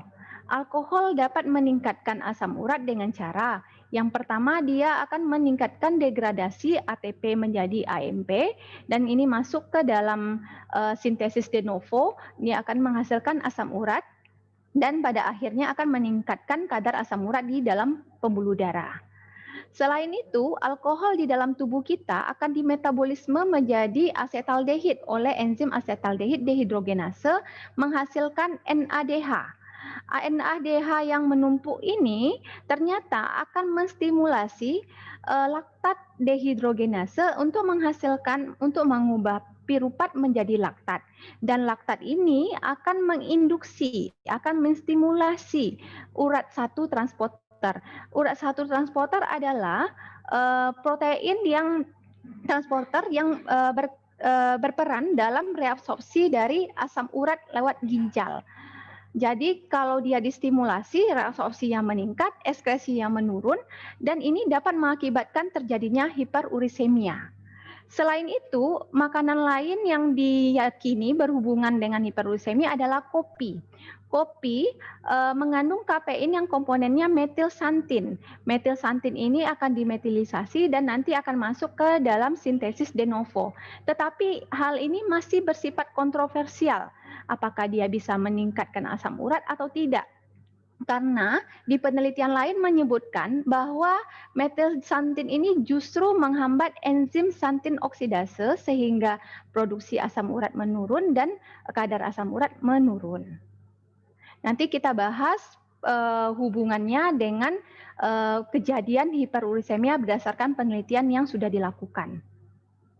Untuk alkohol ternyata memang didukung oleh penelitian meta-analisis yang dilakukan oleh Lee pada tahun 2018, didapatkan bahwa intake alkohol yang tinggi ini ternyata memang meningkatkan resiko terjadinya asam urat 2,06 kali lebih besar dibandingkan individu yang tidak ada intake alkoholnya dengan confidence interval 1,6 sampai 2,67 sehingga hasilnya merupakan intake alkohol yang tinggi sebagai faktor resiko signifikan terjadinya hiperursemia.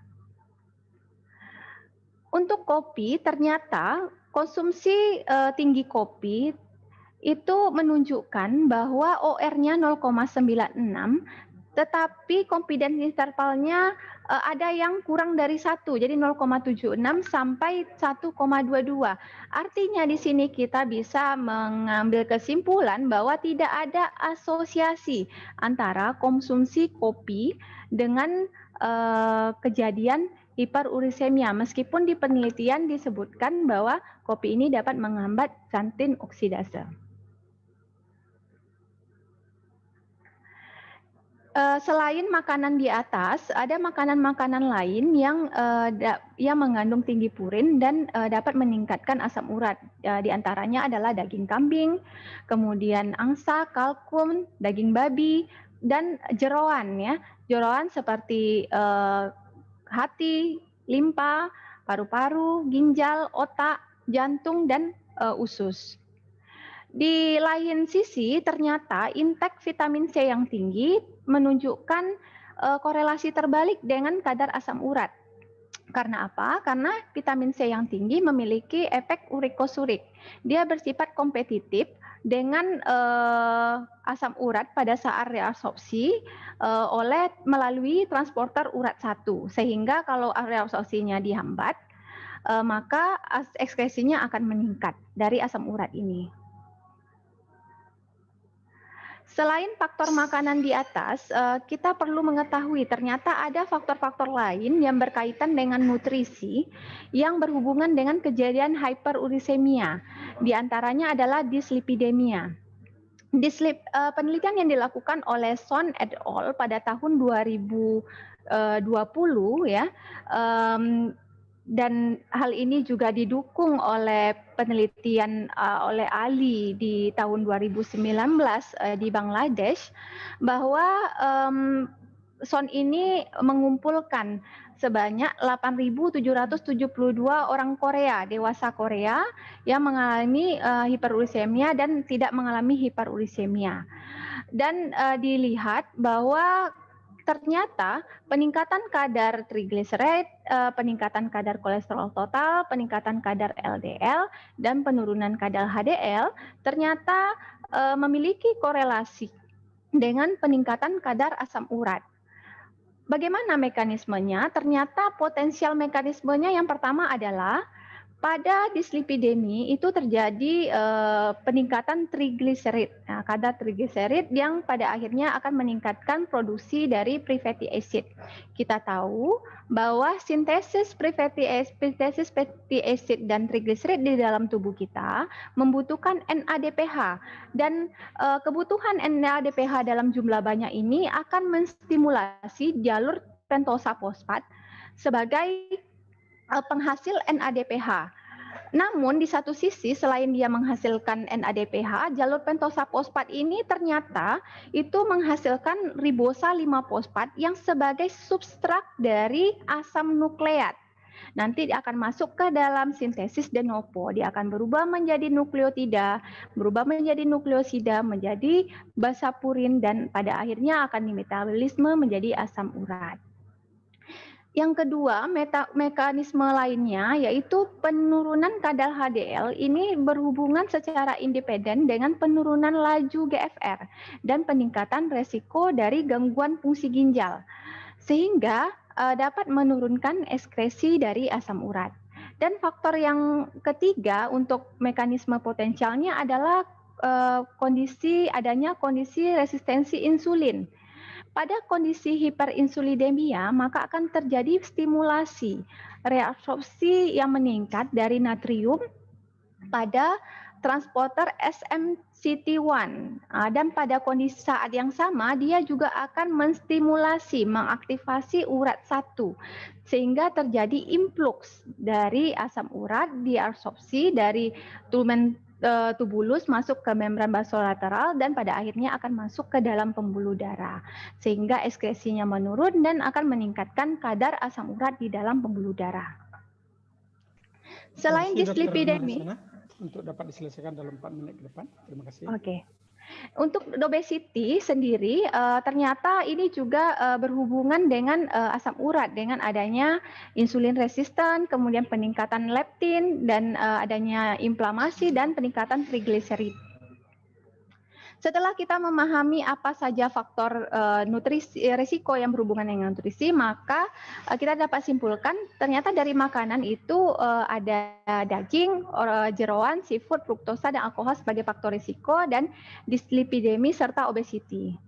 Setelah kita mengetahui faktor risiko, maka kita bisa memberikan intervensi diet secara jelas, yaitu pertama menghindari faktor risiko.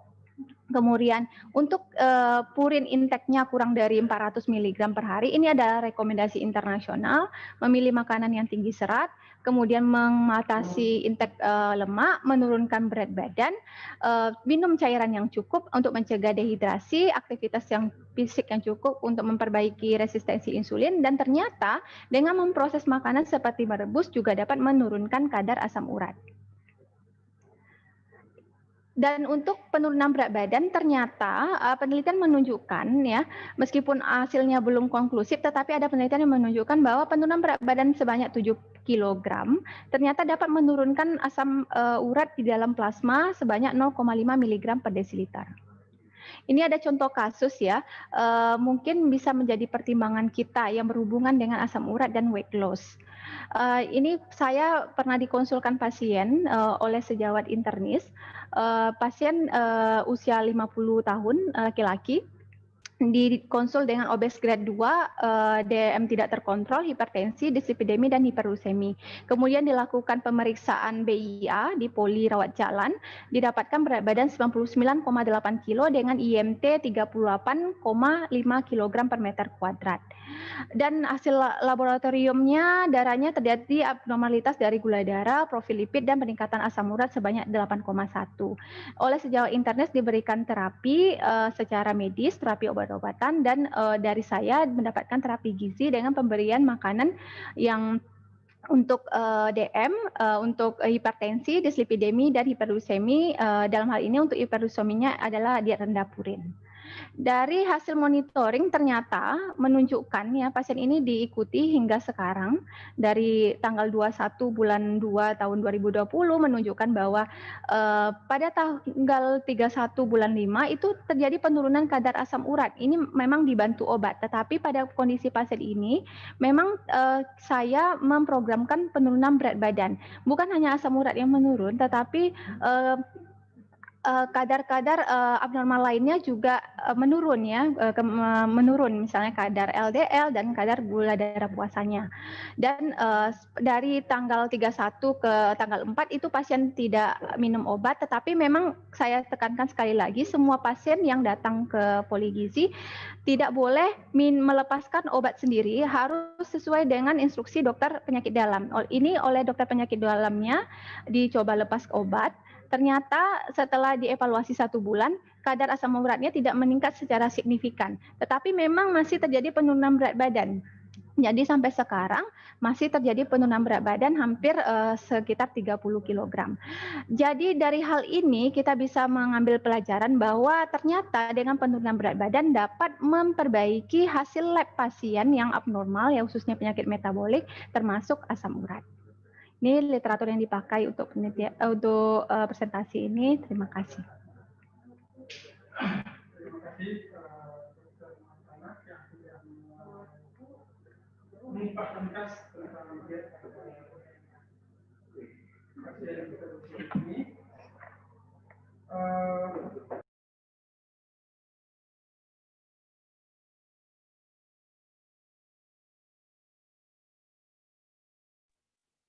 Maaf, saya ulangi.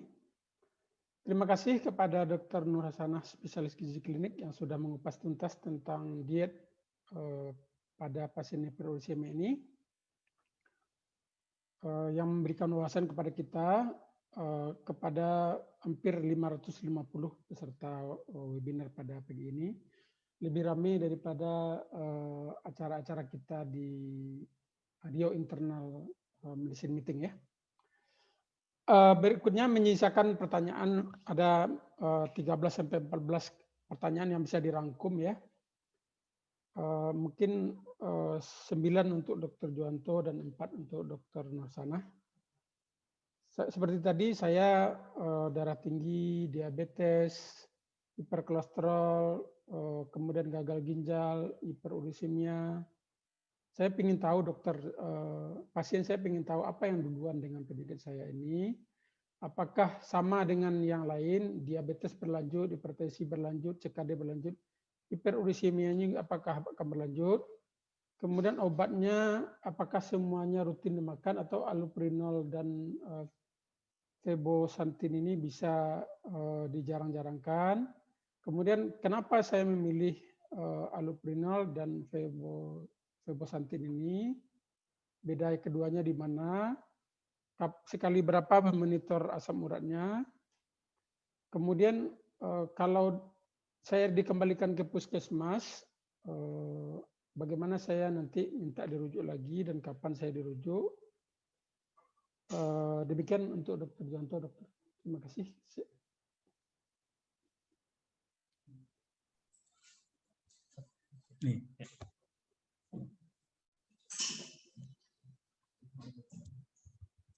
Baik, terima kasih Dr. Azrizal. Jadi ada beberapa pertanyaan ya yang ditujukan kepada saya tentang pertama itu nanti protokol ya pemberian steroid ya pada yang fase akut atau flare atau GOT ya. Jadi pasien-pasien yang dengan GOT itu memang sakit sekali ya, sakit sekali. Jadi fase akut. Jadi ini sebetulnya nanti tergantung daerah mana yang akan dikenainya nih. Misalnya pembukaannya di mana nih? Apakah di ibu ujung jari, ibu kaki atau di lutut ya? Karena nih nanti tindakan akan berbeda ya. Yang jelas kalau farmakoterapinya, obat-obat yang bisa kita berikan karena masa akut itu, jadi kita bisa berikan yang pertama itu pemberian colchicine ya, colchicine ini pada pemberian fase akutnya ya. Itu bisa diberikan ya 2-3 kali satu hari ya. Kalau pasien-pasien ini tidak dalam keadaan gagal ginjal ya atau CKD misalnya, pasien yang masih bagus, berat ininya GFR masih bagus, bisa berikan 3 kali sehari. Tapi kalau misalnya sudah terjadi gangguan ginjal, itu bisa atau harus dosisnya diturunkan ya 2 kali sehari atau 1 kali. Tapi ini memang butuh waktu ya. Tapi kalau misalnya cepat 3 kali itu akan 2-3 hari dia akan hilang ya.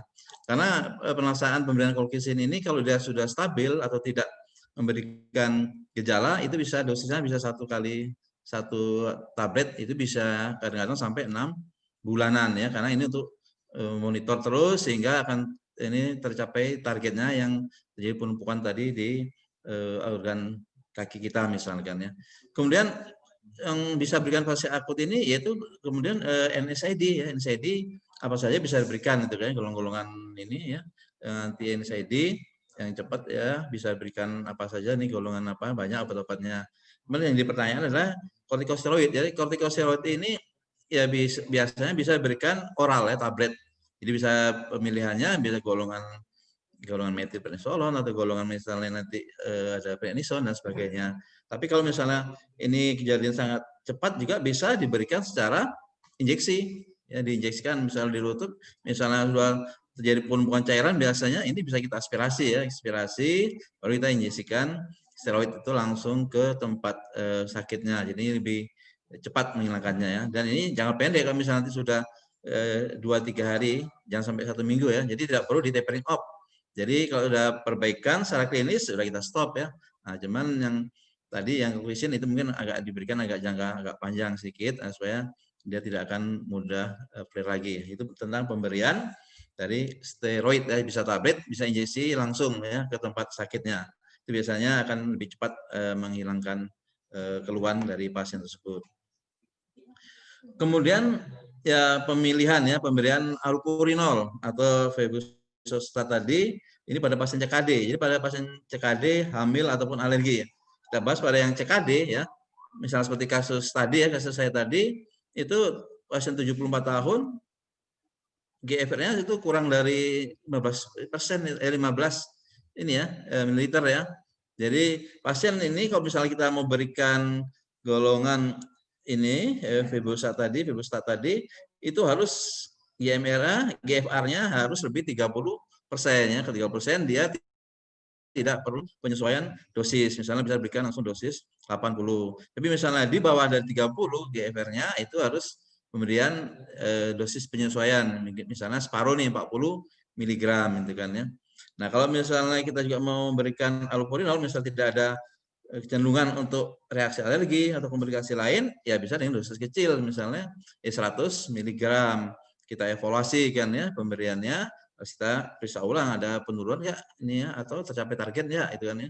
Ya biasanya rata-rata itu sampai 6 bulan ya. Tapi kadang-kadang kita lihat seminggu pada pasien beberapa kasus yang saya tangani, karena seminggu ada perubahan juga nih pasien-pasien yang dirawat misalnya kan ya, itu sudah ada perubahan. Tapi memang idealnya tentu tiap 6 bulan kita evaluasi. Karena itu ya tergantung berapa kadar asam urat yang ada ya. Jadi kita evaluasi sampai tercapailah targetnya ya. Kita harus mencapai target sehingga dia tidak memberikan implikasi ke organ-organ lainnya. Nah, bagaimana dengan pasien hamil nih? Jadi kalau pasien hamil jadi harus hati-hati ya. Jadi ini tidak dianjurkan pasien hamil ya pemberian ini kan ya. Untuk pemberian ini febuxostat nih ya. Apalagi nanti allopurinol, jadi harus hati-hati juga ya. Tapi kalau misalnya hamil pada fase akut, ya bisa kita berikan mungkin yang topikal ya, topikal atau juga bisa diberikan mungkin yang injeksi misalnya yang lokal mungkin yang golongan steroid lah. Jadi jangan golongan yang febuxostat ini kan ya. Kalau pasien alergi, berarti juga harus hati-hati karena tadi banyak kasus yang Ten atau Stephen Johnson itu allopurinol cenderung ini ya, cenderung banyak kasusnya. Jadi kalau misalnya pada pasien-pasien alergi ya kita harus evaluasi betul. Nah, misal mau kita berikan febuxostat ini ya berarti dengan dosis rendah dulu kita evaluasi apakah ada reaksi alergi atau tidak nantinya itu kan ya. Nah, kemudian memang pemberian febuxostat ini ya berarti harus rutin sebetulnya ya sampai lebih kurang tadi saya bilang sampai lebih 6 bulan nih. Tapi bisa teman-teman sesuaikanlah di daerahnya ya. Kalau bisa diperiksa lebih ini lebih bagus ya karena pasien kan lama betul dok. Misalnya obatnya ini mahal misalnya kan ya, berarti harus kita evaluasi lah, kita hitung mana ya cost effectiveness-nya ya. Misal mau kita periksa sebulan atau memang sebaiknya 6 bulan, tapi kita lihat keadaan situasinya kan. Yang penting target kita harus tercapai ini gitu kan ya.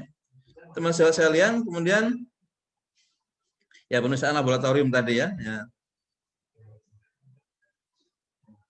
Kalau yang ditanyakan pada pasien labor dengan hipertensi dan penyakit kardiovaskuler. Kardiovaskuler ini tergantung nanti keadaan dari faktor risikonya ya, faktor risikonya. Jadi kalau misalnya kalau hipertensi kardiovaskuler, kalau misalnya ditanyakan tentang asam urat tadi, ya itu evaluasi tergantung keadaannya ya. Kalau misalnya tenang ya mungkin bisa berikan 6 bulan nih misalnya kita evaluasi misalnya. Apalagi kita dengan sistem BPJS ini baru dibolehkan 6 bulan nih misalnya untuk gula habis 1 isi 6 bulan misalnya evaluasi. Jadi kalau misalnya ini nggak dievaluasi 6 bulan, nggak dapat obatnya. Itu rata-rata seperti itulah. Ini juga kita harus sesuaikan dengan keadaan lingkungan kita masing-masing ini kan ya. Kemudian pada pasien-pasien misalnya pada pasien dislipidemia, bagaimana pemberian statin ya pada dislipidemia? Ya tentunya pada misalnya kasus saya tadi pada pasien kardiovaskuler kan ya dengan allopurinol. Apakah ini ada interaksinya ya. Jadi kalau atau allopurinol itu sebenarnya tidak ada interaksi dengan statin tadi ya. Cuman ya harus kita biasakan, misalnya pemberian statin itu memang bagusnya malam hari ini ya. Yang kita pelajari malam hari, kecuali ada statin, beberapa statin yang tidak pada malam hari, misal boleh kapan saja karena dia bekerjanya mungkin tidak di Stockholm 450 ya, jadi tidak terjadi interaksi dengan obat lain pada jalur yang sama. Karena kalau malam hari kan jalurnya mungkin lebih sepi nih, istilahnya kalau di ininya lalu lintas, sehingga dia tidak interaksi dengan obat-obat lain waktu di metabolisme di hati kita gitu ya. Kemudian habis apa lagi nih? Kalau di puskesmas. Ya di puskesmas ya memang ya puskesmas tentu kita mohon maaf tentu ini kita akan berlaku ini kan ya hukum BPJS ini kan ya. Jadi biasanya masuk ini karena Bu Rik ini belum masuk ke ini ya, belum masuk ke puskesmas ya. Jadi kita kalau teman-teman sejawat yang di ini di puskesmas ya, jadi kita berikan pasien dengan tinggi tersebut ya mungkin allopurinol kan ya. Kecuali misalnya kalau tadi dari perpustakaan memang agak susah mencapai targetnya nih pemberian allopurinol ya. Jadi bisa kita berikan ya bertahap lah, misalnya ada gangguan ginjal ya dan sebagainya. Itu pemberian 100 mg dulu. Kita evaluasi misalnya tiap minggu turun nggak nih, kok sampai ini sebelum 6 bulan tidak turun, kita naikkanlah dosisnya 300 mg nih allopurinolnya gitu kan ya. Yang penting teman sejawat harus perhatikan targetnya lah yang harus dicapai ya. Target itu kan dari banyak penelitian tadi dengan ya kurang dari 6 ya ini akan memberikan menurunkan ya faktor risiko terjadi terhadap kardiovaskuler. Tapi kalau misalnya memang tidak bisa juga toleransi atau tidak bisa turun ya apa boleh buat, mungkin ditawarkan ya pemberian tadi feburik tadi ya atau febusosa tadi untuk pasien-pasien ini ya. Ini apalagi dengan banyak faktor komorbidnya, jadi komorbidnya itu jadi harus juga diperhatikan.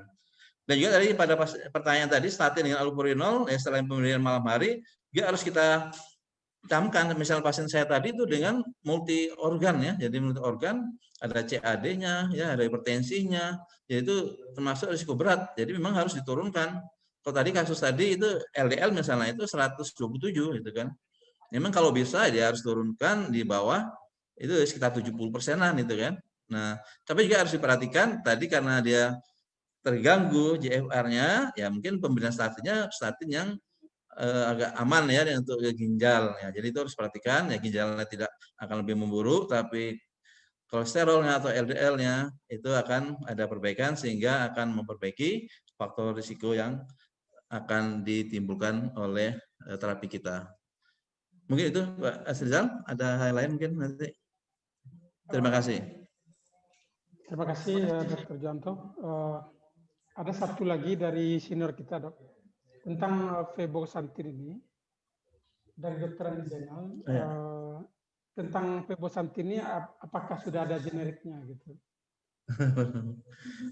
Mungkin ya baik Pak. Sampai saat ini Pak Andi Zainal, selamat pagi Pak. Terima kasih telah mengikuti acara kita ini senior kita, sesepuh kita, berarti walaupun sesepuh tapi masih ini ya update terus ilmunya. Sampai saat ini Pak, mohon maaf Pak, ya belum ada ini ya, belum ada generiknya nih Pak virus saat ini. Nggak tahu mungkin nanti 2-3 tahun, mungkin dari Astellas nanti ini kan mungkin diusulkan karena ini memang dibanding allopurinol agak baik, ya mungkin bisa diinikan ya, tergantung dari BPJS Pak ini. Tapi sampai saat ini belum ada yang digenerikan. Nah, begitu Pak, terima kasih Pak Andi. Terima kasih Dr. Janto. Baiklah, kita pindah rangkuman pertanyaan ke Dr. Nurhasana. 4 pertanyaan yang disimpulkan dari pertanyaan peserta adalah bagaimana dengan makanan hijau daun yang dianut selama ini, kemudian anjuran minum dan pantangan minum, kemudian tentang protein hewan yang bagaimana yang dipantangkan. Itu yang 4 pertanyaan Dr. Nurhasana. Silakan Dr. Nurhasana, silakan.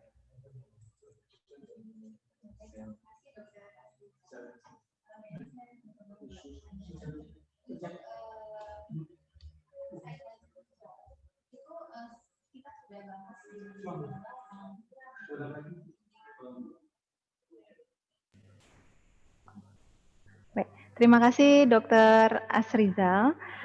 Saya akan mencoba menjawab pertanyaan dari peserta, rekan-rekan sejawat dokter semua.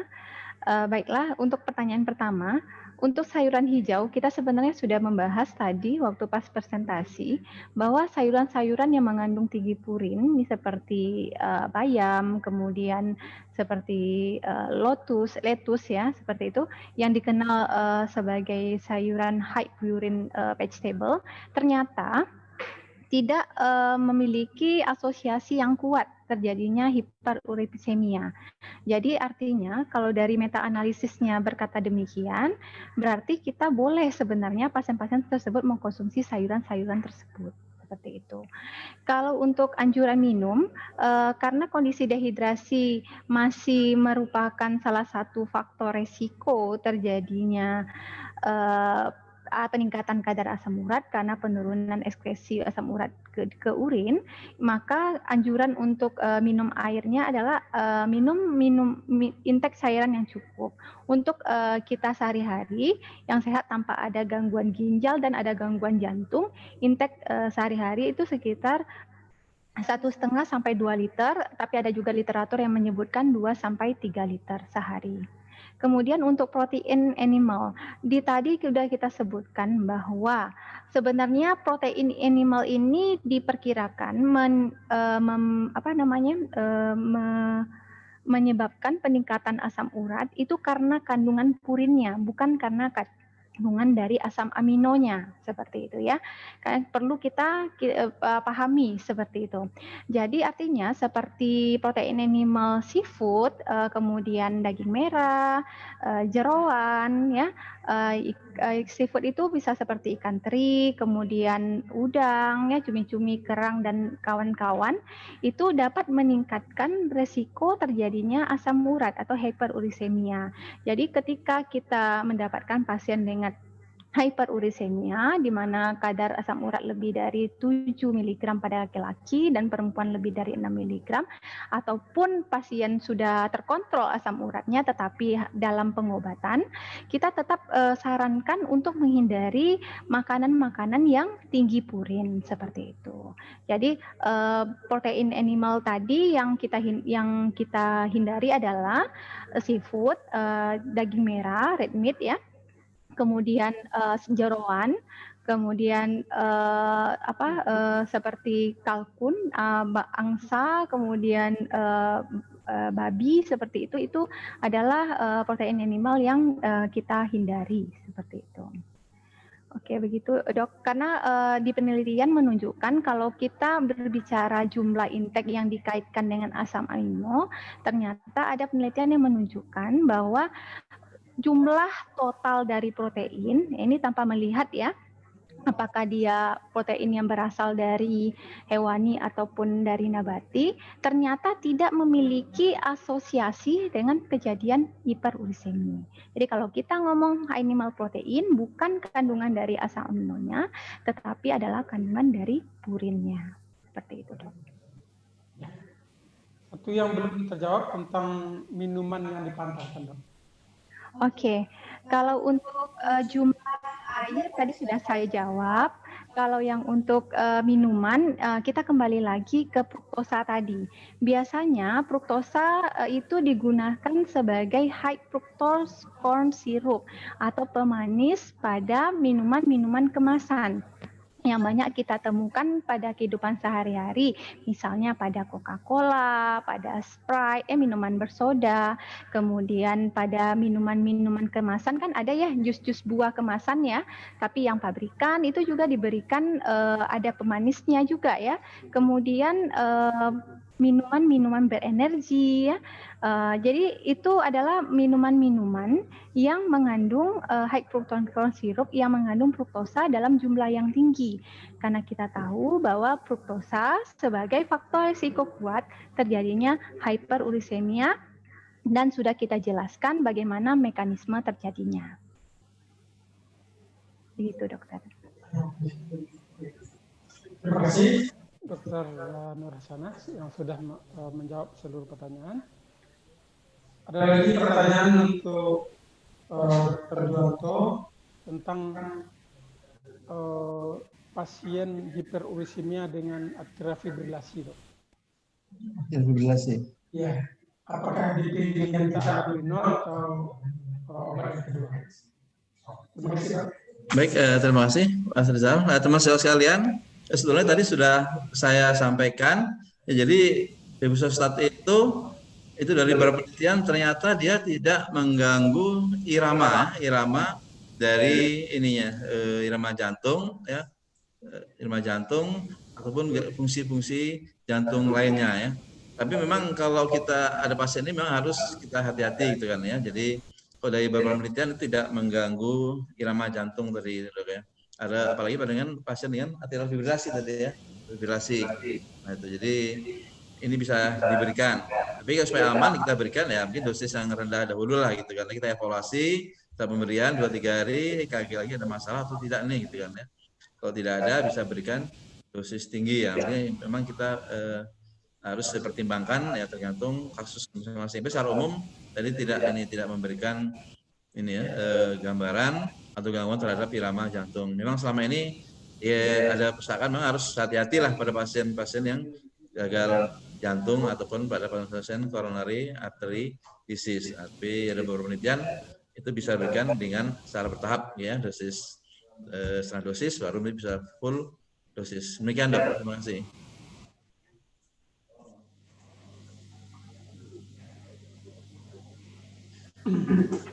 Satu lagi, mungkin karena ini metabolic syndrome, mungkin cardiometabolic syndrome, salah satu untuk metabolisme lemah perlu garam empedu, ya, dok, ya. Bagaimana kalau kejadian hiperkolesterol, hiperurisemia bersamaan dengan batu empedu, dok? Dengan batu empedu kan? Iya, dok. Baik, terima kasih. Berarti pada pasien-pasien yang sana tadi dengan ya tadi kita kenal dengan sindrom X ya, sama-sama metabolisme. Tapi kita lihat dari mekanisme atau metabolisme dari asam urat yang tadi misalnya dari zeaxanthin, asam urat. Jadi kan kerja obatnya ada menghambat gitu ya, menghambat enzim tadi di ini kan ya, di hipoxantin tadi ya, menghambat dengan adanya xanthin oksidasi tadi itu dihambatnya ya. Nah, di sini berarti secara umum ini tidak memberikan ini ya, tidak memberikan efek yang itu, dok, ya. Jadi bisa kita berikan sebetulnya itu kan ya, pada pasien-pasien seperti ini. Jadi kejadian batu empedu itu kejadian karena pada dislipidemia terjadi pengentalan atau hipersaturasi daripada garam empedu, ya, dok, ya? Bukan berhubungan dengan obat.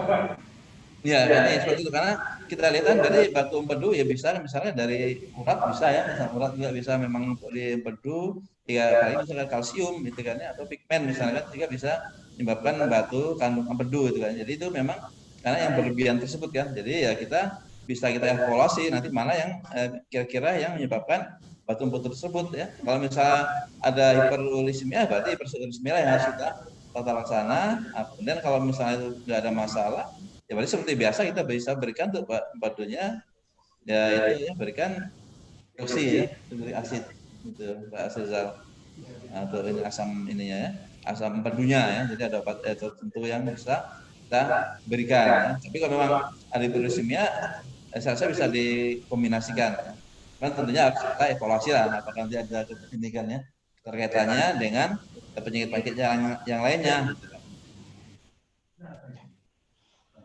Ya, mungkin masih banyak pertanyaan yang belum bisa terjawab, tetapi karena kita dibatasi waktu, kami mohon maaf kepada peserta yang sangat antusias pada acara ini.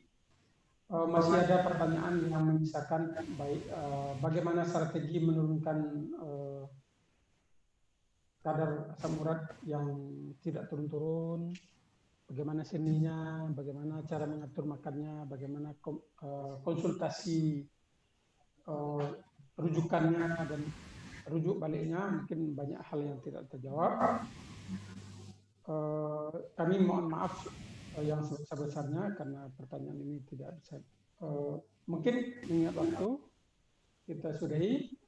Saya sebagai moderator pada hari ini, apabila ada kejanggalan, kurang kilas saya minta maaf. Saya sudahi. Wassalamualaikum warahmatullahi wabarakatuh. Selamat berjumpa pada webinar terakhir kita seri kelima ya. Jadi kita akan melihat dan ada tahap berikutnya, tahap kelima. Assalamualaikum warahmatullahi wabarakatuh. Waalaikumsalam warahmatullahi wabarakatuh. Ya, sertifikat bisa digiling. Ya.